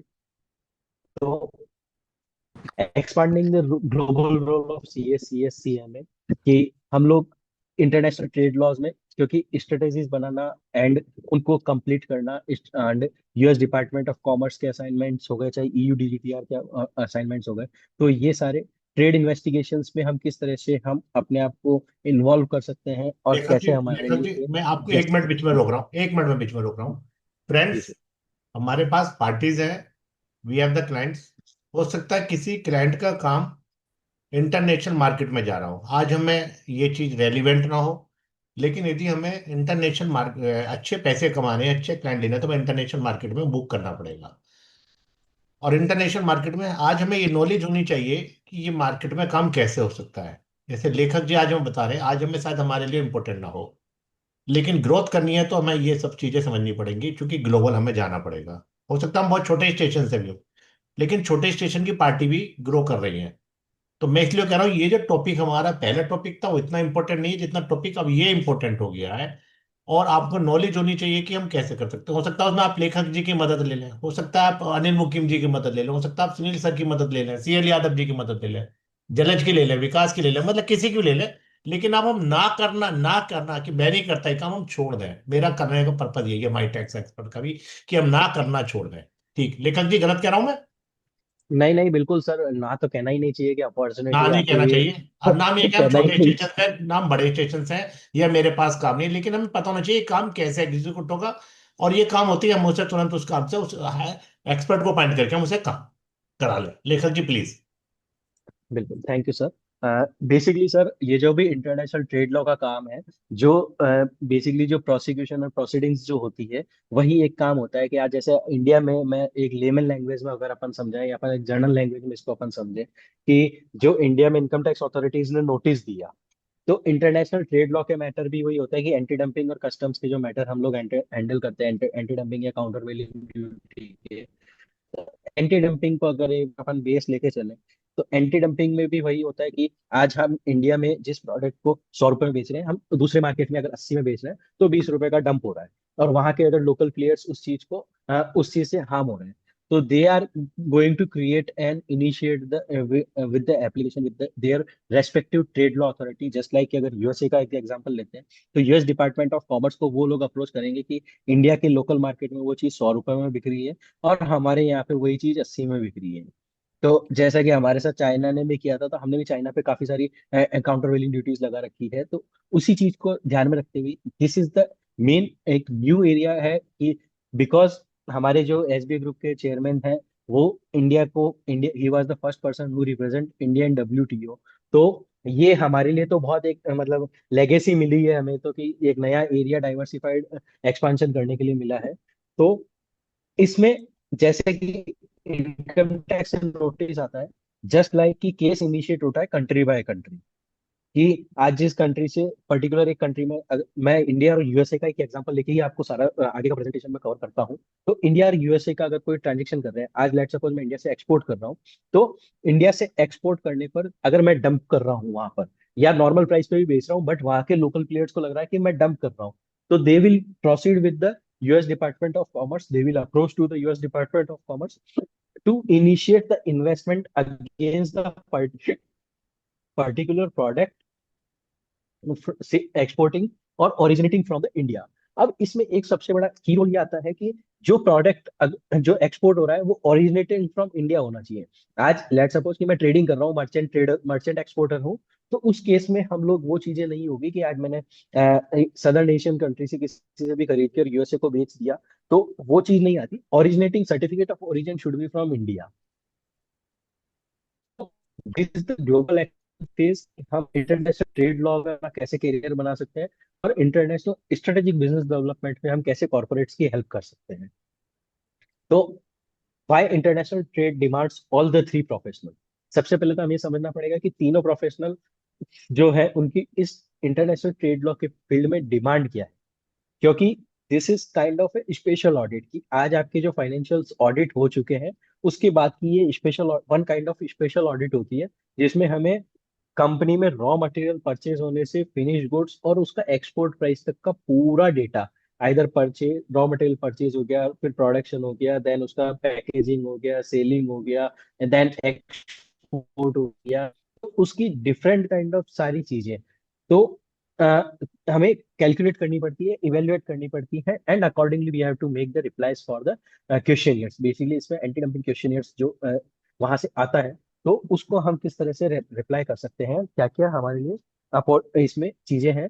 तो how chartered accountant can play an important role, कि financial analysis, कि जिस जिस period में हमारा data, जिस जिस period के लिए हमारे पास में केस इनिशिएट हुआ है, तो उस पीरियड में हम किस तरह से क्या क्या डेटा हमारे को प्रेजेंट करना है, उसकी ऑडिट कैसे करनी है, ट्रांसफर प्राइसिंग की कैलकुलेशंस कैसे करनी है, AQR मतलब एंटी डंपिंग क्वेश्चनियर रिव्यू का जो डेटा कैलकुलेशन करना है, वो हम कर सकते हैं। देन FDI FEMA की compliances, tax treaties, international cross border financial due diligence करनी है, audit of the financial statement of the trade investigations.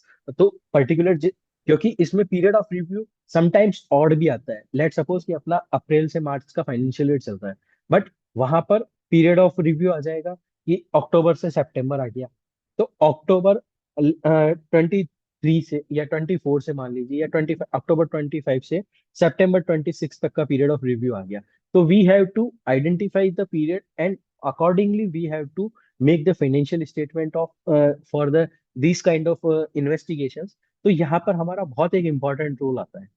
Simultaneously being a company secretary हमारा क्या रोल होगा कि कॉर्पोरेट गवर्नेंस, रेगुलेटरी फाइलिंग्स। अब इसमें क्या है कि जितनी भी आपकी रिलेटेड पार्टीज का जितना भी ट्रांजेक्शन होता है, उसका सारा डिटेल्स इनके डिफरेंट क्वेश्चनियर्स के पार्ट्स में जाता है। तो वहां पर बीइंग ए कंपनी सेक्रेटरी हमारा बहुत क्रिटिकल रोल आ जाता है कि हमें इसका रिपोर्टिंग करना है या नहीं करना है। हमारी ओवरसीज की कंपनीज जितनी भी हमारी ओवरसीज प्रेजेंस है, उसका हमारा वो ज्वाइंट वेंचर्स में आ रही है, एसोसिएट्स में आ रही है, सब्सिडरीज में आ रही है, तो हमारे उसके अलावा अगर कुछ लिस्टेड है तो कौन से मेन बोर्ड पे लिस्ट है, SME पोर्टल पे लिस्टेड है, उनकी ऑडिट्स हो रही है या उनकी ROC filing, MCA filing, SEBI के साथ फाइलिंग्स, तो फॉरेन एक्सचेंज की फाइलिंग, तो आइदर वो इंडिया में सब्सिडरी है या इंडिया की सब्सिडरी ओवरसीज में, तो वहां पर being a company secretary come compliance officer हमारा एक इंपॉर्टेंट रोल आता है कि हमें ये सारी चीजें वहां पर चेक करनी है। देन बात करते हैं बीइंग एन कॉस्ट अकाउंटेंट। तो बीइंग एन कॉस्ट अकाउंटेंट हमारा आता है एक इंपॉर्टेंट रोल की cost audit, cost accounting, dumping margin calculation, pricing analysis, इन सारी चीजों के लिए हमारा हमारा एक इंपॉर्टेंट रोल वहां पर आता है।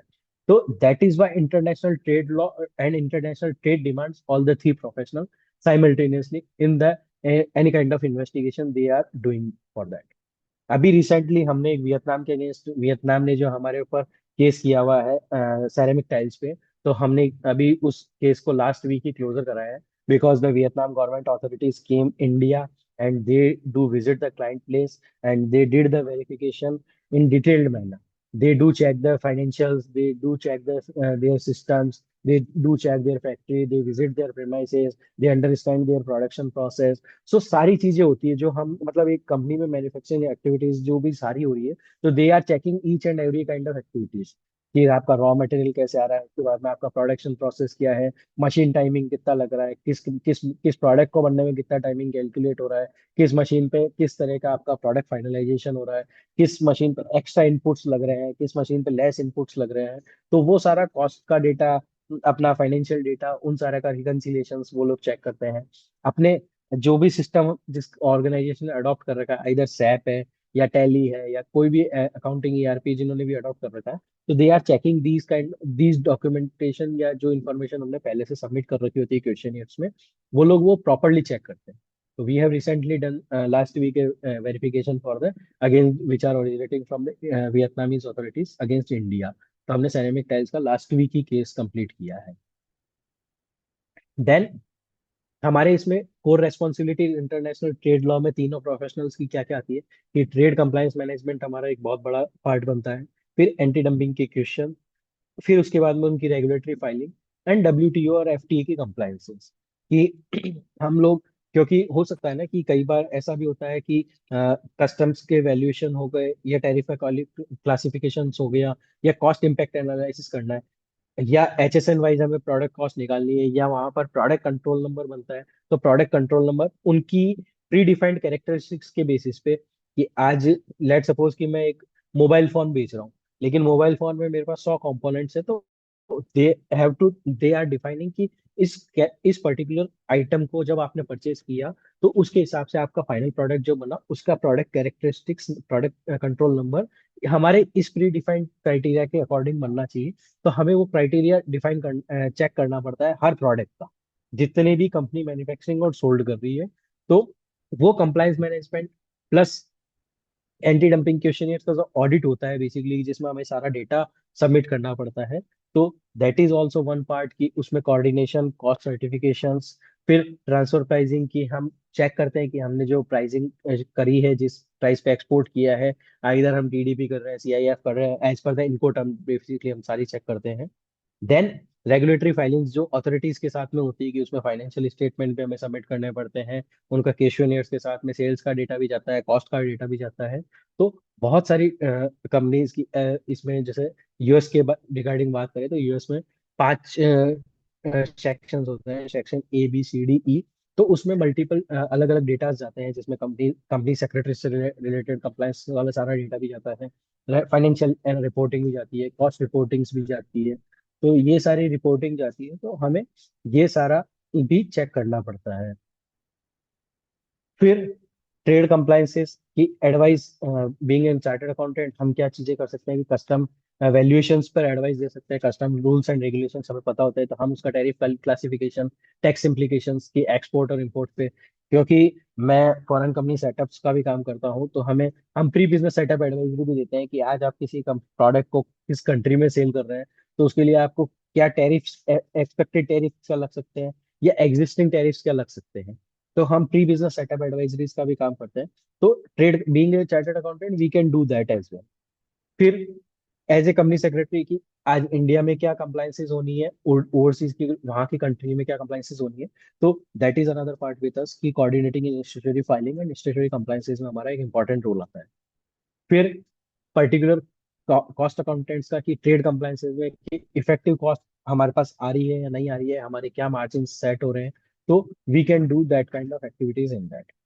फिर एंटी डंपिंग में कि फाइनेंशियल जो डेटा हमें AQR के लिए प्रिपेयर करना है, और रिकंसिलिएशन सेल्स का, रेवेन्यूज का, मार्जिन कैलकुलेशंस करने हैं audited accountants, audited plus unaudited financials के साथ में, तो वहां पे हमारा एक बहुत इंपॉर्टेंट रोल आता है। फिर जो इसका नोटिस आता है, जैसे नोटिस जो इनकम टैक्स का नोटिस आता है, उसका भी अपन रिप्लाई ड्राफ्ट करते हैं, तो यहाँ पे भी AQR आता है, anti dumping question for review.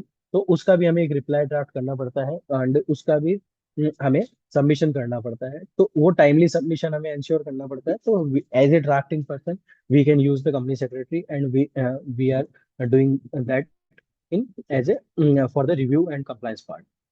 फिर क्वेश्चनियर में कॉस्ट का प्रिपरेशन पर ईच एंड आइटम जो भी कंपनी ने प्रोड्यूस एंड सोल्ड किया है, उसका सारा कॉस्ट का डेटा बनता है। तो कॉस्ट का डेटा बनाना, cost allocation, cost centre define करना, किस किस प्रोडक्ट को किस किस चीजों पे कॉस्ट अलोकेशन करना है। तो यहाँ पे डिफरेंट कॉस्ट मेथोडोलॉजीज डेवलप करना है, एंड सारी चीजों का कॉस्ट अलोकेशन, अपना मैन्युफैक्चरिंग कॉस्ट निकालना है, जीएनए, फाइनेंस कॉस्ट एंड सब कुछ उसमें ऐड ऑन करके सारी चीजें निकालना। तो being a cost accountant we can do that. तो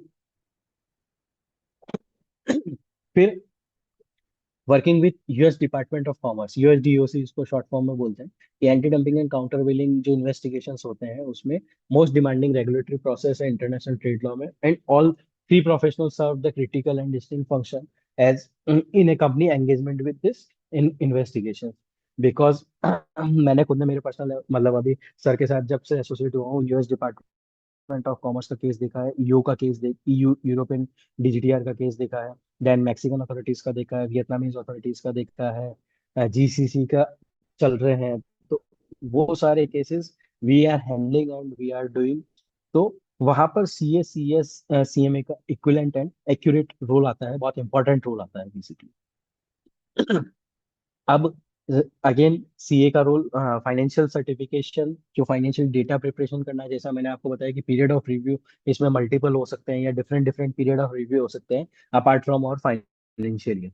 तो हमारे को पीरियड ऑफ रिव्यू जो होता है, जो भी उन्होंने डिफाइन किया है, तो उसके अकॉर्डिंग लेट सपोज कि अगर मेरा कैलेंडर ईयर उन्होंने डिफाइन कर दिया और अपने यहाँ फाइनेंशियल ईयर चल रहा है, तो मेरे को 9 महीने का डेटा फाइनेंशियल ईयर का लेना पड़ेगा, 3 महीने का मेरे को अनऑडिटेड का डेटा लेना पड़ेगा, या 3 महीने का ऑडिटेड का, 9 महीने का अनऑडिटेड का डेटा लेना पड़ेगा।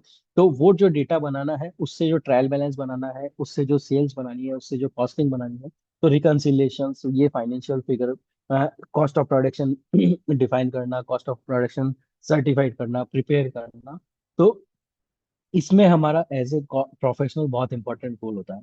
फिर being a company secretary, liaising between the legal counsel, CA, CMS and professional teams, clients, इनमें ड्राफ्टिंग आर्ग्यूमेंट्स, रिब्यूटल अपील्स भी हमने फाइल करी है।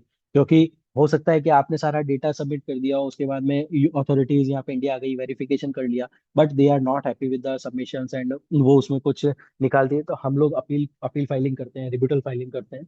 तो उन चीज सारी चीजों के लिए हम ड्राफ्टिंग को बहुत एक इम्पोर्टेंट रोल प्ले कर सकते हैं। Then as a cost and management accountant, CMA, we can prepare the cost data difference, कि हम कॉस्ट डेटा थर्ड कंट्रीज से भी अगर डिफरेंट मेथोडोलॉजीज के क्या क्या अडॉप्ट कर सकते हैं, how we can prove that कि हमारे मार्जिन हमारे हिसाब से बिल्कुल प्रॉपर है, हमारे हिसाब से जस्टिफाइबल है। तो और present the cost audit documentation during the on site verification, जो जैसा कि मैंने अभी आपको बताया कि हमने लास्ट वीक ही किया है वियतनामीज अथॉरिटीज के साथ में। तो वियतनामीज अथॉरिटीज के जो इस डिपार्टमेंट को देखते हैं, बेसिकली इंटरनेशनल ट्रेड लॉ को, तो वो अथॉरिटीज यहाँ पे इंडिया विजिट करती है and they have done this kind of on site verification. तो हम एज ए कॉस्ट अकाउंटेंट, हमारा वहाँ पे बहुत इंपॉर्टेंट रोल हो जाता है कि एज ए प्रोफेशनल मैं यही बोलूंगा कि हमारा बहुत इंपॉर्टेंट रोल हो जाता है कि to present either financial data, either cost data, either the legal data. फिर what is the working with EU DGT, कि यूरोपियन यूनियन ट्रेड डिफेंस का क्या फ्रेमवर्क है, उसमें हम किस किस तरह से मार्जिन चलते हैं। जैसे कि डंपिंग मार्जिन कैलकुलेशन करना है, तो ईयू में weighted average to transaction method काम में लेते हैं, जबकि ईयू डीजीटी में वो वेटेड एवरेज से वेटेड एवरेज काम में लेते हैं। Verification on site at company premises US department of commerce हमेशा करता है। और EU DGT on the spot by commission official, कि भाई जिस दिन आपने सबमिशन किया उसी दिन आपका हाथों हाथ वेरिफिकेशन भी स्टार्ट कर दिए, तो हो सकता है कि वो ऑन द स्पॉट भी कर ले। फिर confidentiality, admin admin protective orders आते हैं, उधर कॉन्फिडेंशियल नॉन कॉन्फिडेंशियल वर्जन बनते हैं। फाइनल टाइमलाइंस, किसी भी केस को इनिशिएट करके कंप्लीट करने की डेडलाइन फिक्स है 235 days for the US department of commerce, and EU DGT के केस में 15 मंथ्स। जैसे अपने इनकम टैक्स में भी कोई केस इनिशिएट होता है तो उसकी डेडलाइंस कई जगह फिक्स है, तो यहाँ पे भी सेम सेम लाइन पे यूएस डिपार्टमेंट ऑफ कॉमर्स अगर केस इनिशिएट करेगा तो 235 डेज में इसको केस किसी क्लोज करना है। फिर उनकी पब्लिक हियरिंग्स, रिटन ब्रीफ, वो दोनों जगह कॉमन। फिर एंटी डंपिंग क्वेश्चनियर रेस्पॉन्स की डेटा गैदरिंग, फिर फाइनेंशियल रिकंसिलिएशन, लीगल रिव्यू और सबमिशन फाइल। तो what is the responsibilities of CA, what is the C responsibilities of CS, what is the responsibilities of CMA. तो CMA का financial data पे बहुत, financial records पे बहुत अच्छा कंट्रोल होता है। तो the as a chartered accountant we can do that, कि जीएल डेटा लिया, सेल्स इनवॉइस लिया, एक्सपोर्ट का डॉक्यूमेंटेशन बनाया, रिकंसिलिएशंस बनाया, सेल्स का, फाइनेंशियल फिगर्स का, प्रॉफिट एंड लॉस का जो पीरियड ऑफ रिव्यू का फाइनेंशियल ट्रायल बैलेंस बनाना है वो बनाया, फाइनेंशियल स्टेटमेंट सर्टिफाइड करे for the period of review के, as a part of attachment वो एक्चुअली जाते हैं सबमिशन के लिए।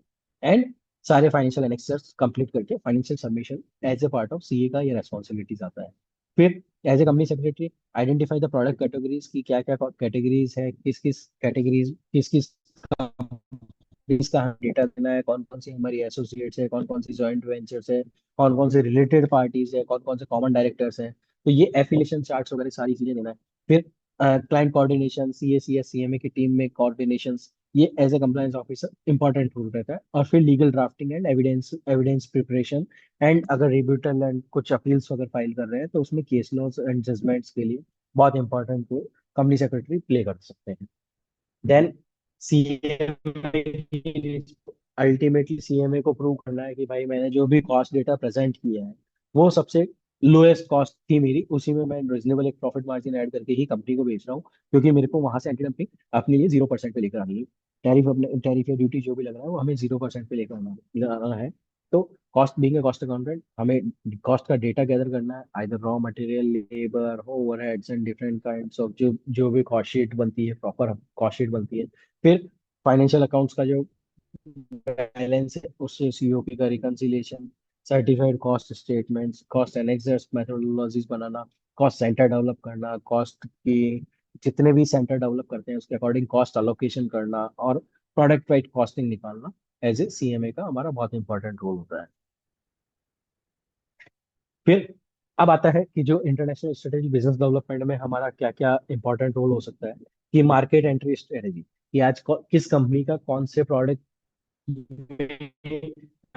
कौन सा प्रैक्टिकली एरिया, कौन सा कंट्री आप एक्सप्लोर कर सकते हो। अभी रिसेंटली हमारे पास एक जेम्स एंड ज्वेलरी की कंपनी आई थी कि हमें दुबई में, यूके में एंड यूएसए में मार्केट सेटअप करना, बिकॉज ट्रम्प ने भी different different kind of tariffs भी इम्पोज कर रखे थे। तो उनका ये कहना था कि हमें दुबई में भी करेंगे, हम यूके में भी करेंगे एंड यूएस में भी करेंगे। But we did the pre business setup advisory to them and directly हमने इनका यूएस में सब्सिडरी बनवाया एंड डायरेक्टली हम उनको अब यहाँ से एक्सपोर्ट करवा रहे हैं और यूएस में इंपोर्ट करवा रहे हैं। तो that is market entry strategy, कि आप प्रॉपरली उनको एग्जीक्यूट करके दे। फिर कॉर्पोरेट स्ट्रक्चरिंग अगर कुछ करनी है तो we can help them out. Foreign investment compliances, FDI, ODI, FEMA के कंप्लाइंसेस, एपीआर फाइलिंग्स, ये और क्रॉस बॉर्डर ड्यू डिलीजेंस। तो ये सारी चीजें एज ए प्रोफेशनल हम strategic roles in international business development हम हमारे एड ऑन्स कर सकते हैं, as a value add on हमारी कैटेगरी में कर सकते हैं। फिर cross border compliances, overseas incorporation, जैसे कि मैं रेगुलर रेगुलर बेसिस पे overseas business setup and advisory करता रहता हूँ, तो different different cross border rules and regulation से हम फैमिलियर हो जाते हैं। And company incorporation US, UK, Singapore, Mauritius, Netherland and multi currency multiple countries में हम लोग काम कर सकते हैं। तो being a chartered accountant we can evaluate what are the corporate tax India, उस पर्टिकुलर कंट्री का टैक्स ट्रीटी क्या है, उसके इंटरनेशनल टैक्सेशन के प्रोविजंस किस तरह से एप्लीकेबल होंगे, टैक्स इंसेंटिव्स क्या क्या मिल सकते हैं either in India either in that country. Let's suppose एक छोटा सा एग्जांपल बताता हूँ कि सिंगापुर में स्टार्टअप्स एंड टेक के लिए बहुत अच्छे प्रोविजंस एंड बहुत अच्छे बेनिफिट्स हैं due to their stability in the government and they are pro in the kind of the legal and infrastructure उनके पास में बहुत अच्छा है, लीगल उनका मैकेनिज्म बहुत अच्छा है। तो they are pro in the tax incentives. वहाँ पे ऑडिटिंग के रूल्स बहुत लीनियंट है, जीएसटी के प्रोविजन, एक फ्लैट रेट है 18%, उसके अलावा दूसरी रेट ही नहीं है हमारे पास, तभी भी मल्टीपल रेट्स में हम काम कर रहे हैं।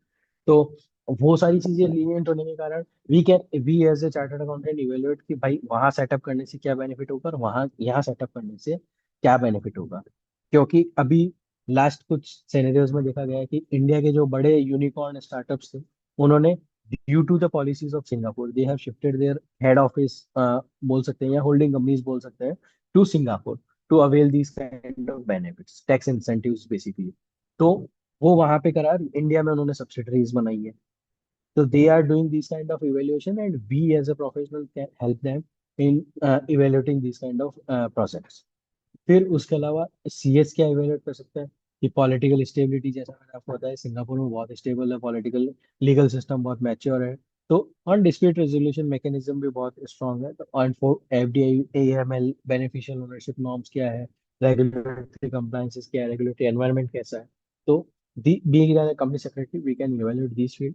Then cost of operation, because किसी भी कंट्री को कॉस्ट इफेक्टिवनेस कैसे प्रोवाइड करनी है। I set up 2 years back a company branch office in Philippines.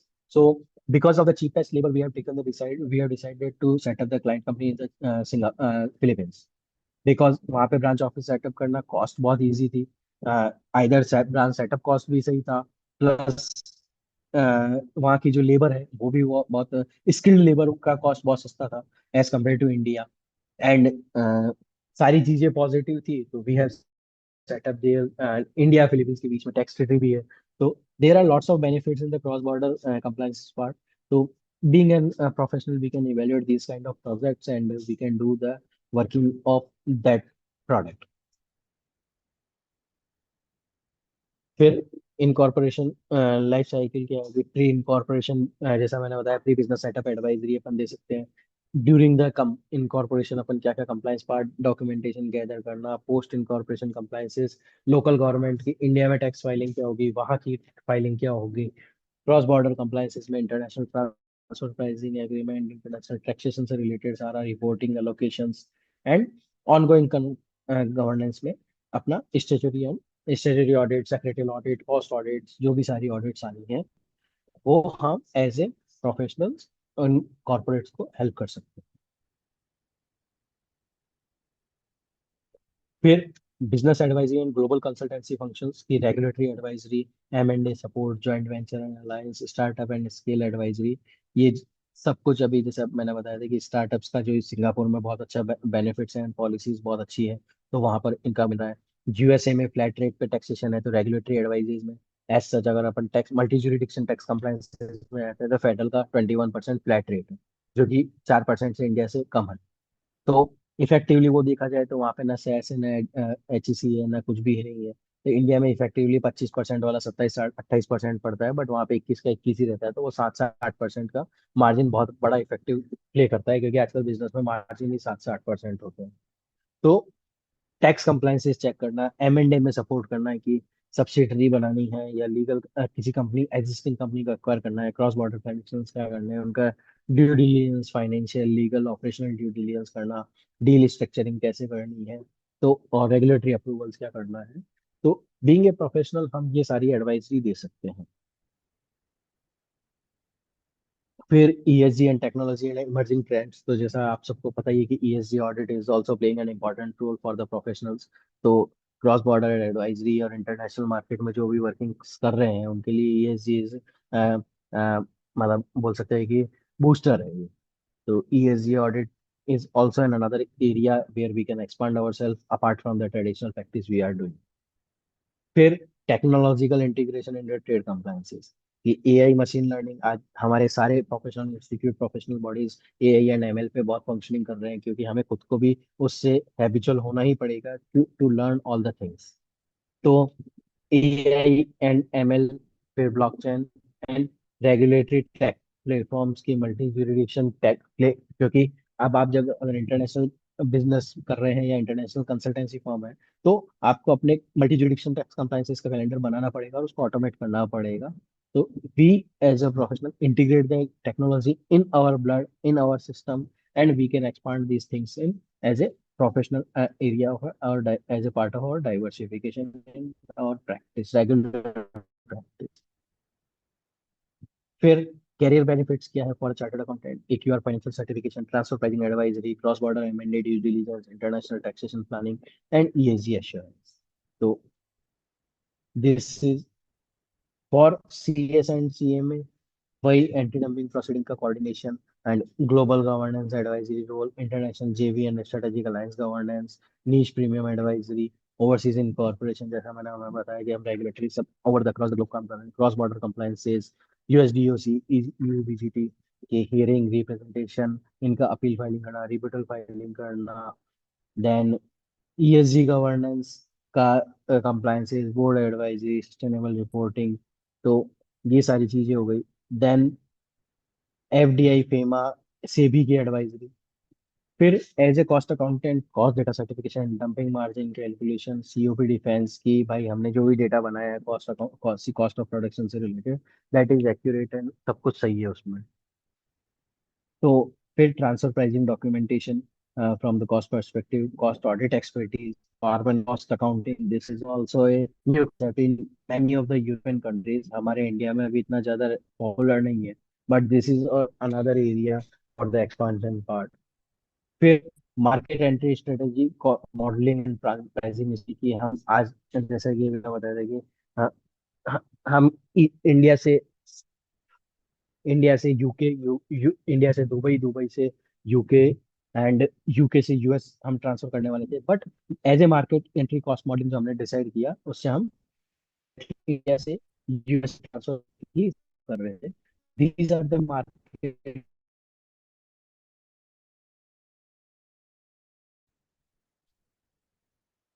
Use and we can advise the clients.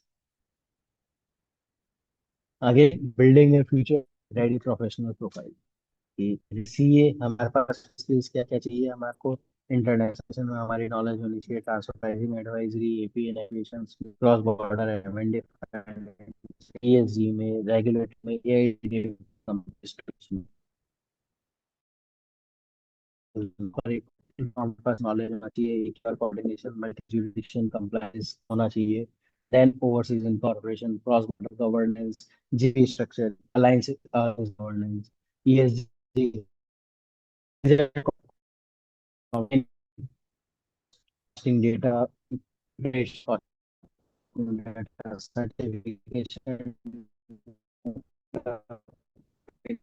cost,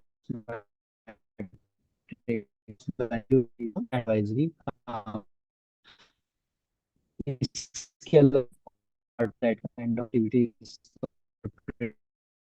बनती है, लेखक जी तो हम आपकी लोग आवाज, उसको लेखक जी नीच वॉइस बहुत प्रोफाइल ब्रेक, लेखक जी वॉइस बहुत ब्रेक हो रही है थोड़ा। देखिए, टॉपिक बहुत प्यारा है। अब ब्रेक हो रहा है? हाँ प्लीज, थोड़ा सा वॉइस ब्रेक बहुत हो रही है, बीच में टूट जा रही है, क्लियरिटी नहीं हो रही थोड़ी ज्यादा। थोड़ा उसे देख लीजिए कि Okay. कनेक्टिविटी पास में आ जाइए उसके, जैसे I वाईफाई देख think लीजिए, so. वाईफाई ऊपर है। Please. This Wi-Fi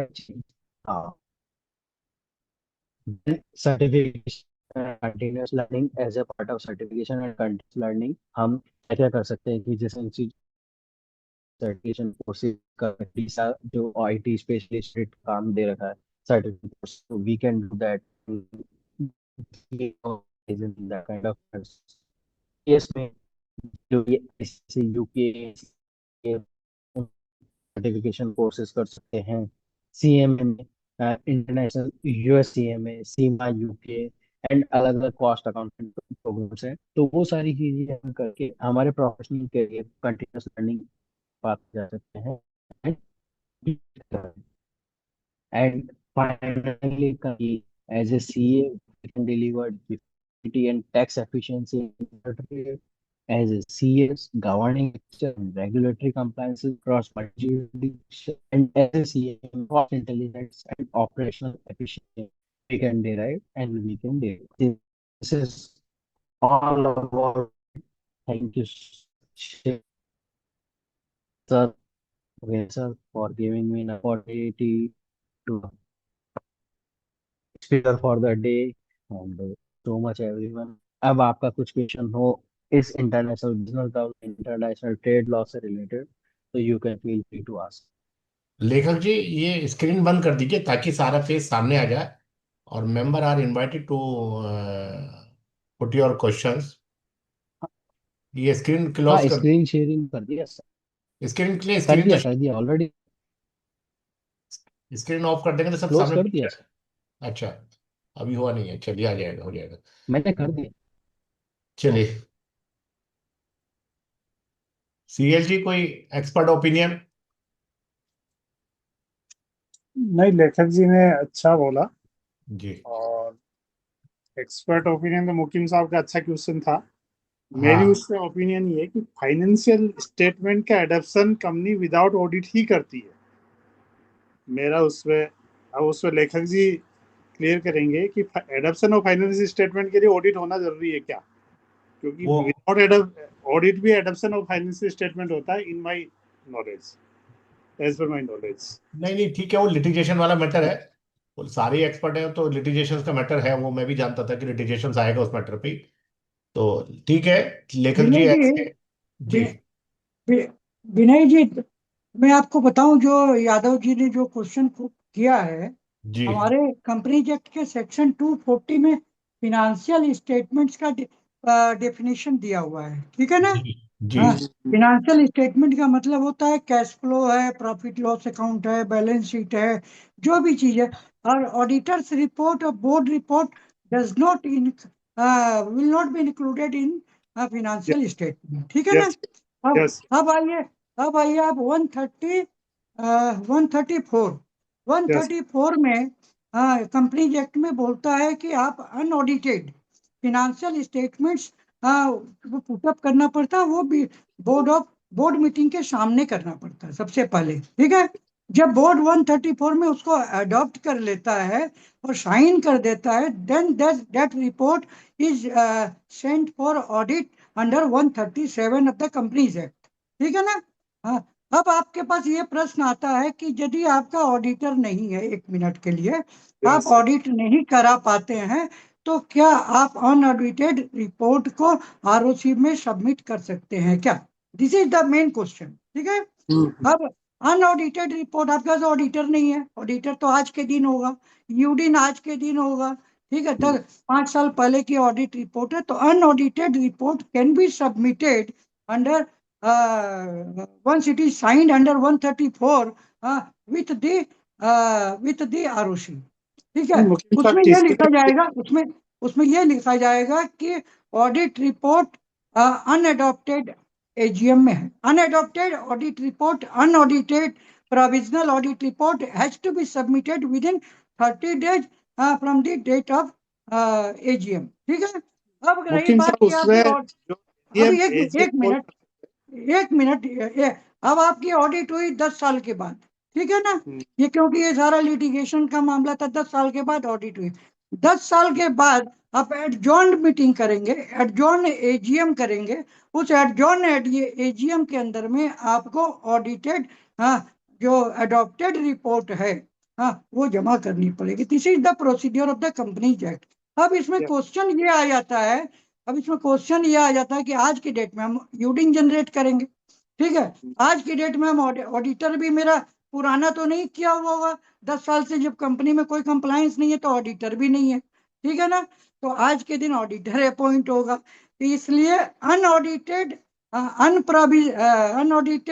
financial statement without board report and without auditor's report will be submitted to the ROC only to comply the provisions of the Companies Act. It is my observation. लेखक जी क्या कहते हैं आप? विनय Krishna ji sir ने मैं specific कभी define करा था, क्योंकि सर वीडियो ऑन कर लीजिए, क्योंकि हेड टॉपिक है हमारे लिए सब। मैं request to the all the members to open your video. मैं अपने गुरुजी से भी करूंगा, सुनील सर से भी, कि सर वीडियो ऑन कर लीजिए, very senior chartered accountant.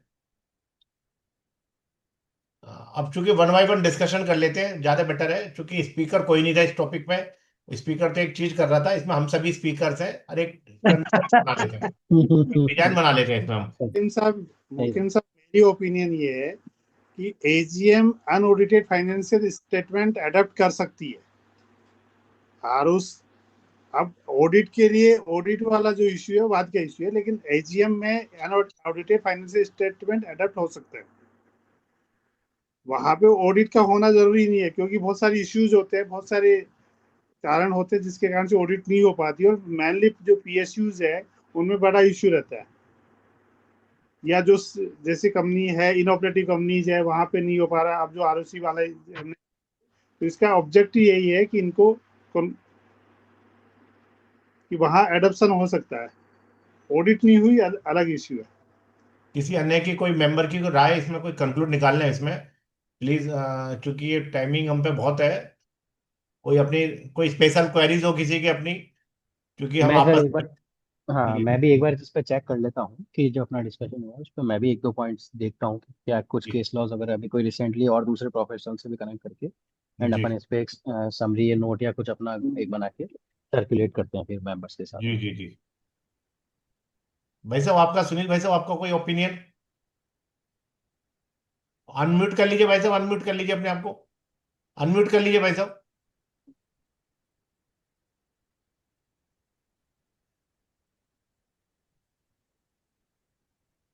Hello. जी भाई साहब। अनऑडिटेड अकाउंट्स भी अडॉप्ट हो सकते हैं, मेरा मानना भी यही है। नहीं, हमने तो PSU में हमने तो, हमारे यहाँ तो भाई साहब हो रहे थे, यूपी जल निगम है। नहीं नहीं, हमने भी कराए, एक के कराए हमने भी।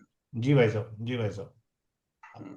सिक्योरिटी क्या होगी देखते बाकी हैं। आज की मीटिंग बहुत बढ़िया रही और काफी नॉलेज गेन करने वाली रही और मेंबर्स के लिए काफी फायदेमंद है।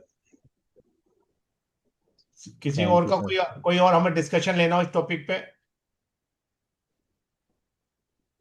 कोई और किसी की क्वेरीज हो, क्योंकि लेखक जी, क्योंकि आज वॉइस की थोड़ी, देखो नेट हमारे हाथ में नहीं है, किसी के भी हाथ में भी। हाँ सही सही नेट की चूंकि मशीन है, मशीन में कोई नेट के हम प्रॉब्लम से नहीं कर सकते। लेखक जी वैसे इंटरनेशनल करे तो इनका इंटरनेट तो बपर होगा, लेकिन मशीनरी है, मशीनरी में क्या प्रॉब्लम आएगी कुछ नहीं पता, सही। डिस्टर्बेंस थोड़ी सी रही। किसी और मेंबर की कोई क्वेरी है आपस में हमें डिस्कशन करना हो, फिर मैं फॉर्मल वोट ऑफ थैंक्स की तरफ हम चलें? नहीं है किसी और की क्वेरीज, कोई भी क्वेरीज हो आपस में, हम आपस में भी डिस्कस, इस टॉपिक के अलावा भी हम क्वेरीज डिस्कस कर सकते हैं। विनय नहीं भाई प्रोफेशनल अपॉर्चुनिटीज दे रहे हो मेंबर्स को? है जी। आप क्या प्रोफेशनल अपॉर्चुनिटीज प्रोवाइड करवा रहे हो मेंबर्स को, ये बता दो आप तो। प्रोफेशनल अपॉर्चुनिटी तो देखो बहुत क्या हमें हमें यार, आप एनसीआर में बैठे हैं, हम क्या है कि छोटे छोटे कस्बों में बैठे हुए हैं, तो आप क्या प्रोफेशनल अपॉर्चुनिटीज प्रोवाइड ये करवा रहे ठीक। सुहेल भाई, मैं पिलौका से बिलोंग कर रहा हूँ, बहुत छोटा सा विलेज है, मतलब कस्बा है पिलौका सा। हम पिलौका से गाजियाबाद आए, चोमू से राज जयपुर आए। तो छोटा कहना पहले छोड़ दीजिए कि हम छोटे हैं, हम छोटे कोई नहीं है। अलीम भाई से धन्यवाद बैठे, लेकिन क्वेरीज उनकी बहुत सटीक है। क्वेश्चन उन्होंने सारे सेक्शन पढ़वा दिए मुझे। ईसीएलटी से लिमिटेड से बैठे हैं, वो भी बैठे हैं देखे। तो हो? धन्यवाद छोटा तो कोई बोल नहीं है भाई, तो छोटा कोई नहीं है। अब छोटा अब हमारी अब विचारधारा। अब यादव जी, अब छोटा कोई नहीं है। हम लोग सब धनबाद तो ग्लोबल हो गोल गए सिटी है हैं। साहब, हम धनबाद तो गोल सिटी है। हम लोग सब सही। ग्लोबल हो गए हैं, ग्लोबल है हो ना। गए। अब फेसलेस के अंदर में आज मैं सर्च केस गुड़गांव में जाके करता हूँ, धनबाद से। यस। तो पहले तो हम अप्रोच छोड़ दें कि हम छोटे हैं, हम छोटे स्टेशन ये हैं। कभी सोचना भी नहीं है हम लोग को। यस। हमें हमें बड़ा करना है, हमें बड़ा करना है। नंबर टू, आज जो ये टॉपिक था, थोड़ा वॉइस क्लियरेंस की थोड़ी प्रॉब्लम्स रही, लेकिन टॉपिक क्या है थी, हम सोचेंगे कि मुझे एक स्पेसिफिक एरिया में काम करना है। तो आप, मैं बाहर कह रहा हूँ, अपॉर्चुनिटीज बार बार आपके पास नहीं आएंगी। अपॉर्चुनिटीज आनी है तो आपको हो सकता है कोई नॉक द डोर कर रहा हो। दिवाली पर माँ हमने अपना बहुत बड़ा घर सजा दिया, लाइट कर दी। माँ लक्ष्मी आई, हमने ताले लगा के बंद कर लिए। माँ कह रही है खोल, माँ खुद नहीं आई, माँ ने कि खोल। मैं कह रहा हूँ सो रहा हूँ मैं आराम से। तो माँ, दिवाली पर हम इसलिए खेलते थे, हम कार्ड्स खेलते थे या कुछ ना कुछ खेलते थे ताकि हम जगते रहे, कोई अपॉर्चुनिटी दे दे। माँ किसी भिखारी के रूप में आ गई, उसने कहा भिक्षा दे दे, हमने नहीं दी। तो दैट इज एक नॉल। अपॉर्चुनिटीज कभी भी आती है। अपॉर्चुनिटी यदि सबको पता चल जाए कि अपॉर्चुनिटीज आ रही है, तो अपॉर्चुनिटीज कभी नहीं पता चलेगी। नंबर टू, मैं सभी प्रोफेशनल से कहूंगा कि वो जैसे पीडीसी की वेबसाइट है, आईसीआई की, वो अपना चेक करते रहे, कोई ना कोई पोर्टल से आता है। और आज जो टाइम है, आज जो टाइमिंग है, वो इंडिविजुअल का नहीं है बॉस। मुझे पता चला लेखक जी इंटरनेशनल काम कर रहे हैं, और मैं, मेरे पास मुकीम भाई साहब ने कोई काम भेजा, तो मुझे ही पता होना चाहिए कौन सा काम कहाँ से एग्जीक्यूट होना है। Number two, same vice versa, लेखक जी के लिए होगा, उन्हें धनबाद में काम करना है या जयपुर में काम करना, तो आज उन्हें सीएल यादव जी से एक अपॉर्चुनिटी मिली। सीएल यादव जी एक्टिव है, सुनील भाई साहब से अपॉर्चुनिटी मिली, बहुत सीनियर चार्टर्ड है। आज भी पीवी गोपाल साहब भी बैठे हैं, राजीव रंजन जी बैठे हैं। तो अपॉर्चुनिटी मिली कि ये यहाँ पर इस एरिया में ये बैठे हुए हैं, तो हम वहां से उन्हें कनेक्ट कर सकते हैं और काम निकाल सकते हैं। काम कभी भी हार्ड नहीं होता। नंबर टू, जो वेबसाइट पर हमारे अपॉर्चुनिटीज आ रही हैं, जैसे टेंडर्स आ रहे हो, हमें फिलअप करने चाहिए। हो सकता है हमने 10 टेंडर फिलअप करे, हमें एक भी हमें कैश नहीं हुआ, लेकिन उसके बाद हमें एक्सपीरियंस काउंट होता है कि हमारी डेफिशिएंसी क्या है। और डेफिशिएंसी को दूर करना भी हमारी एक अपॉर्चुनिटीज हो गई है हमारे लिए, यदि हमने, सीएल भाई गलत कह रहा हूं मैं? सही। एकदम सही बात बोली। भाई मुझे, मैंने 10 टेंडर भरे, नहीं आए, मेरे सक्सेस हुए। लेकिन 11वें टेंडर पर जो मेरे अंदर जो नॉलेज बढ़ी है मेरी, वो नॉलेज मेरी इतनी टॉप पहुंच जाएगी, मैं 11वें टेंडर में सक्सेस हो जाऊंगा। फिर पृथ्वीराज चौहान 19 बार जीत गए, 20वीं बार मार गए। तो 19 बार अटैक करता रहा, उसकी मेहनत देखो, 19 बार हारने के बाद 20वीं बार उसने अटैक करा, गजबी में उसने। तो हमें ये चीज सीखनी चाहिए कि हमें मेहनत करते रहे। और ये जो पोर्टल आया, आज का टॉपिक था, लेखक भैया टॉपिक बहुत हार्ड था। आज का इंटरेस्ट नहीं था, डेट, लास्ट डेटें थी आज, लास्ट डेट बहुत सारी है, सैटरडे है। टॉपिक हार्ड था, थोड़ा टॉपिक था, क्योंकि पिछली बार हमारे 225 मेंबर थे हमारे, टीडीएस पे टॉपिक था, 225 मेंबर थे हमारे। तो टॉपिक, चूंकि टॉपिक हार्ड है और सीनियर चार्टर्ड अकाउंटेंट बैठे हैं, तो मैं सभी को करूंगा। और ना बहुत ज्यादा ना लेता हूं मैं, फॉर्मली वोट ऑफ थैंक्स के लिए I invite to my brother and regional council colleagues. और हम सुबह की बात करते हैं सीएल यादव जी। एक कंक्लूड करते हैं प्लीज, क्योंकि थैंक देवताओं तो यू। विदा करने पड़ेंगे, हमें विदा तो करनी पड़ेगी, फॉर्मल वोट ऑफ थैंक्स हमें प्लीज। Thank you. अरे सर, मैं भी आपके परिवार का ही सदस्य हूँ, ऐसा जैसा कुछ नहीं है। विदा किसी को भी नहीं करेंगे, सबको जोड़ के रखेंगे। क्यों आज के लिए लेखक जी? विदा, आज के लिए फिर विदा करेंगे, कल फिर दोबारा मिलेंगे, आज तो विदा करनी पड़ेगी। आपने इतने लोगों से, नए, जिनमें काफी लोग नए भी हैं, उनसे मिलवाया, तो ये सब जोड़ने के लिए है। और आज का टॉपिक बहुत ही रिलेवेंट था। और जो प्रेजेंट सिनेरियो है, जो वर्ल्ड वाइड जो अपॉर्चुनिटीज है, उसके हिसाब से जो नई अपॉर्चुनिटीज के बारे में लेखक जी ने जो बताया, वो काफी एक अच्छा था। और उसके लिए लेखक जी को बहुत बहुत धन्यवाद। और थैंक विनय भाई को बहुत बहुत धन्यवाद। अंजू मित्तल जी को और उनकी माई टैक्स एक्सपर्ट की टीम को बहुत बहुत धन्यवाद कि वो अच्छे अच्छे टॉपिक्स पे वेबिनार कर रहे हैं। साथ ही मुकीम साहब और बाकी सुनील गोयल साहब, उनको भी बहुत बहुत धन्यवाद कि ये जुड़े और अपन लोगों का थोड़ा सा इन्होंने हौसला बढ़ाया। Thank you all. Thank you, thank you. Thank you so much, sir. Thank you so much for giving me that such a wonderful opportunity. And definitely we will आगे भी ऐसे ही कंटिन्यू करते रहेंगे माई टैक्स एक्सपर्ट रिपोर्ट के। ठीक, thank you thank you so भैया, much. Thank you. Thank you sir.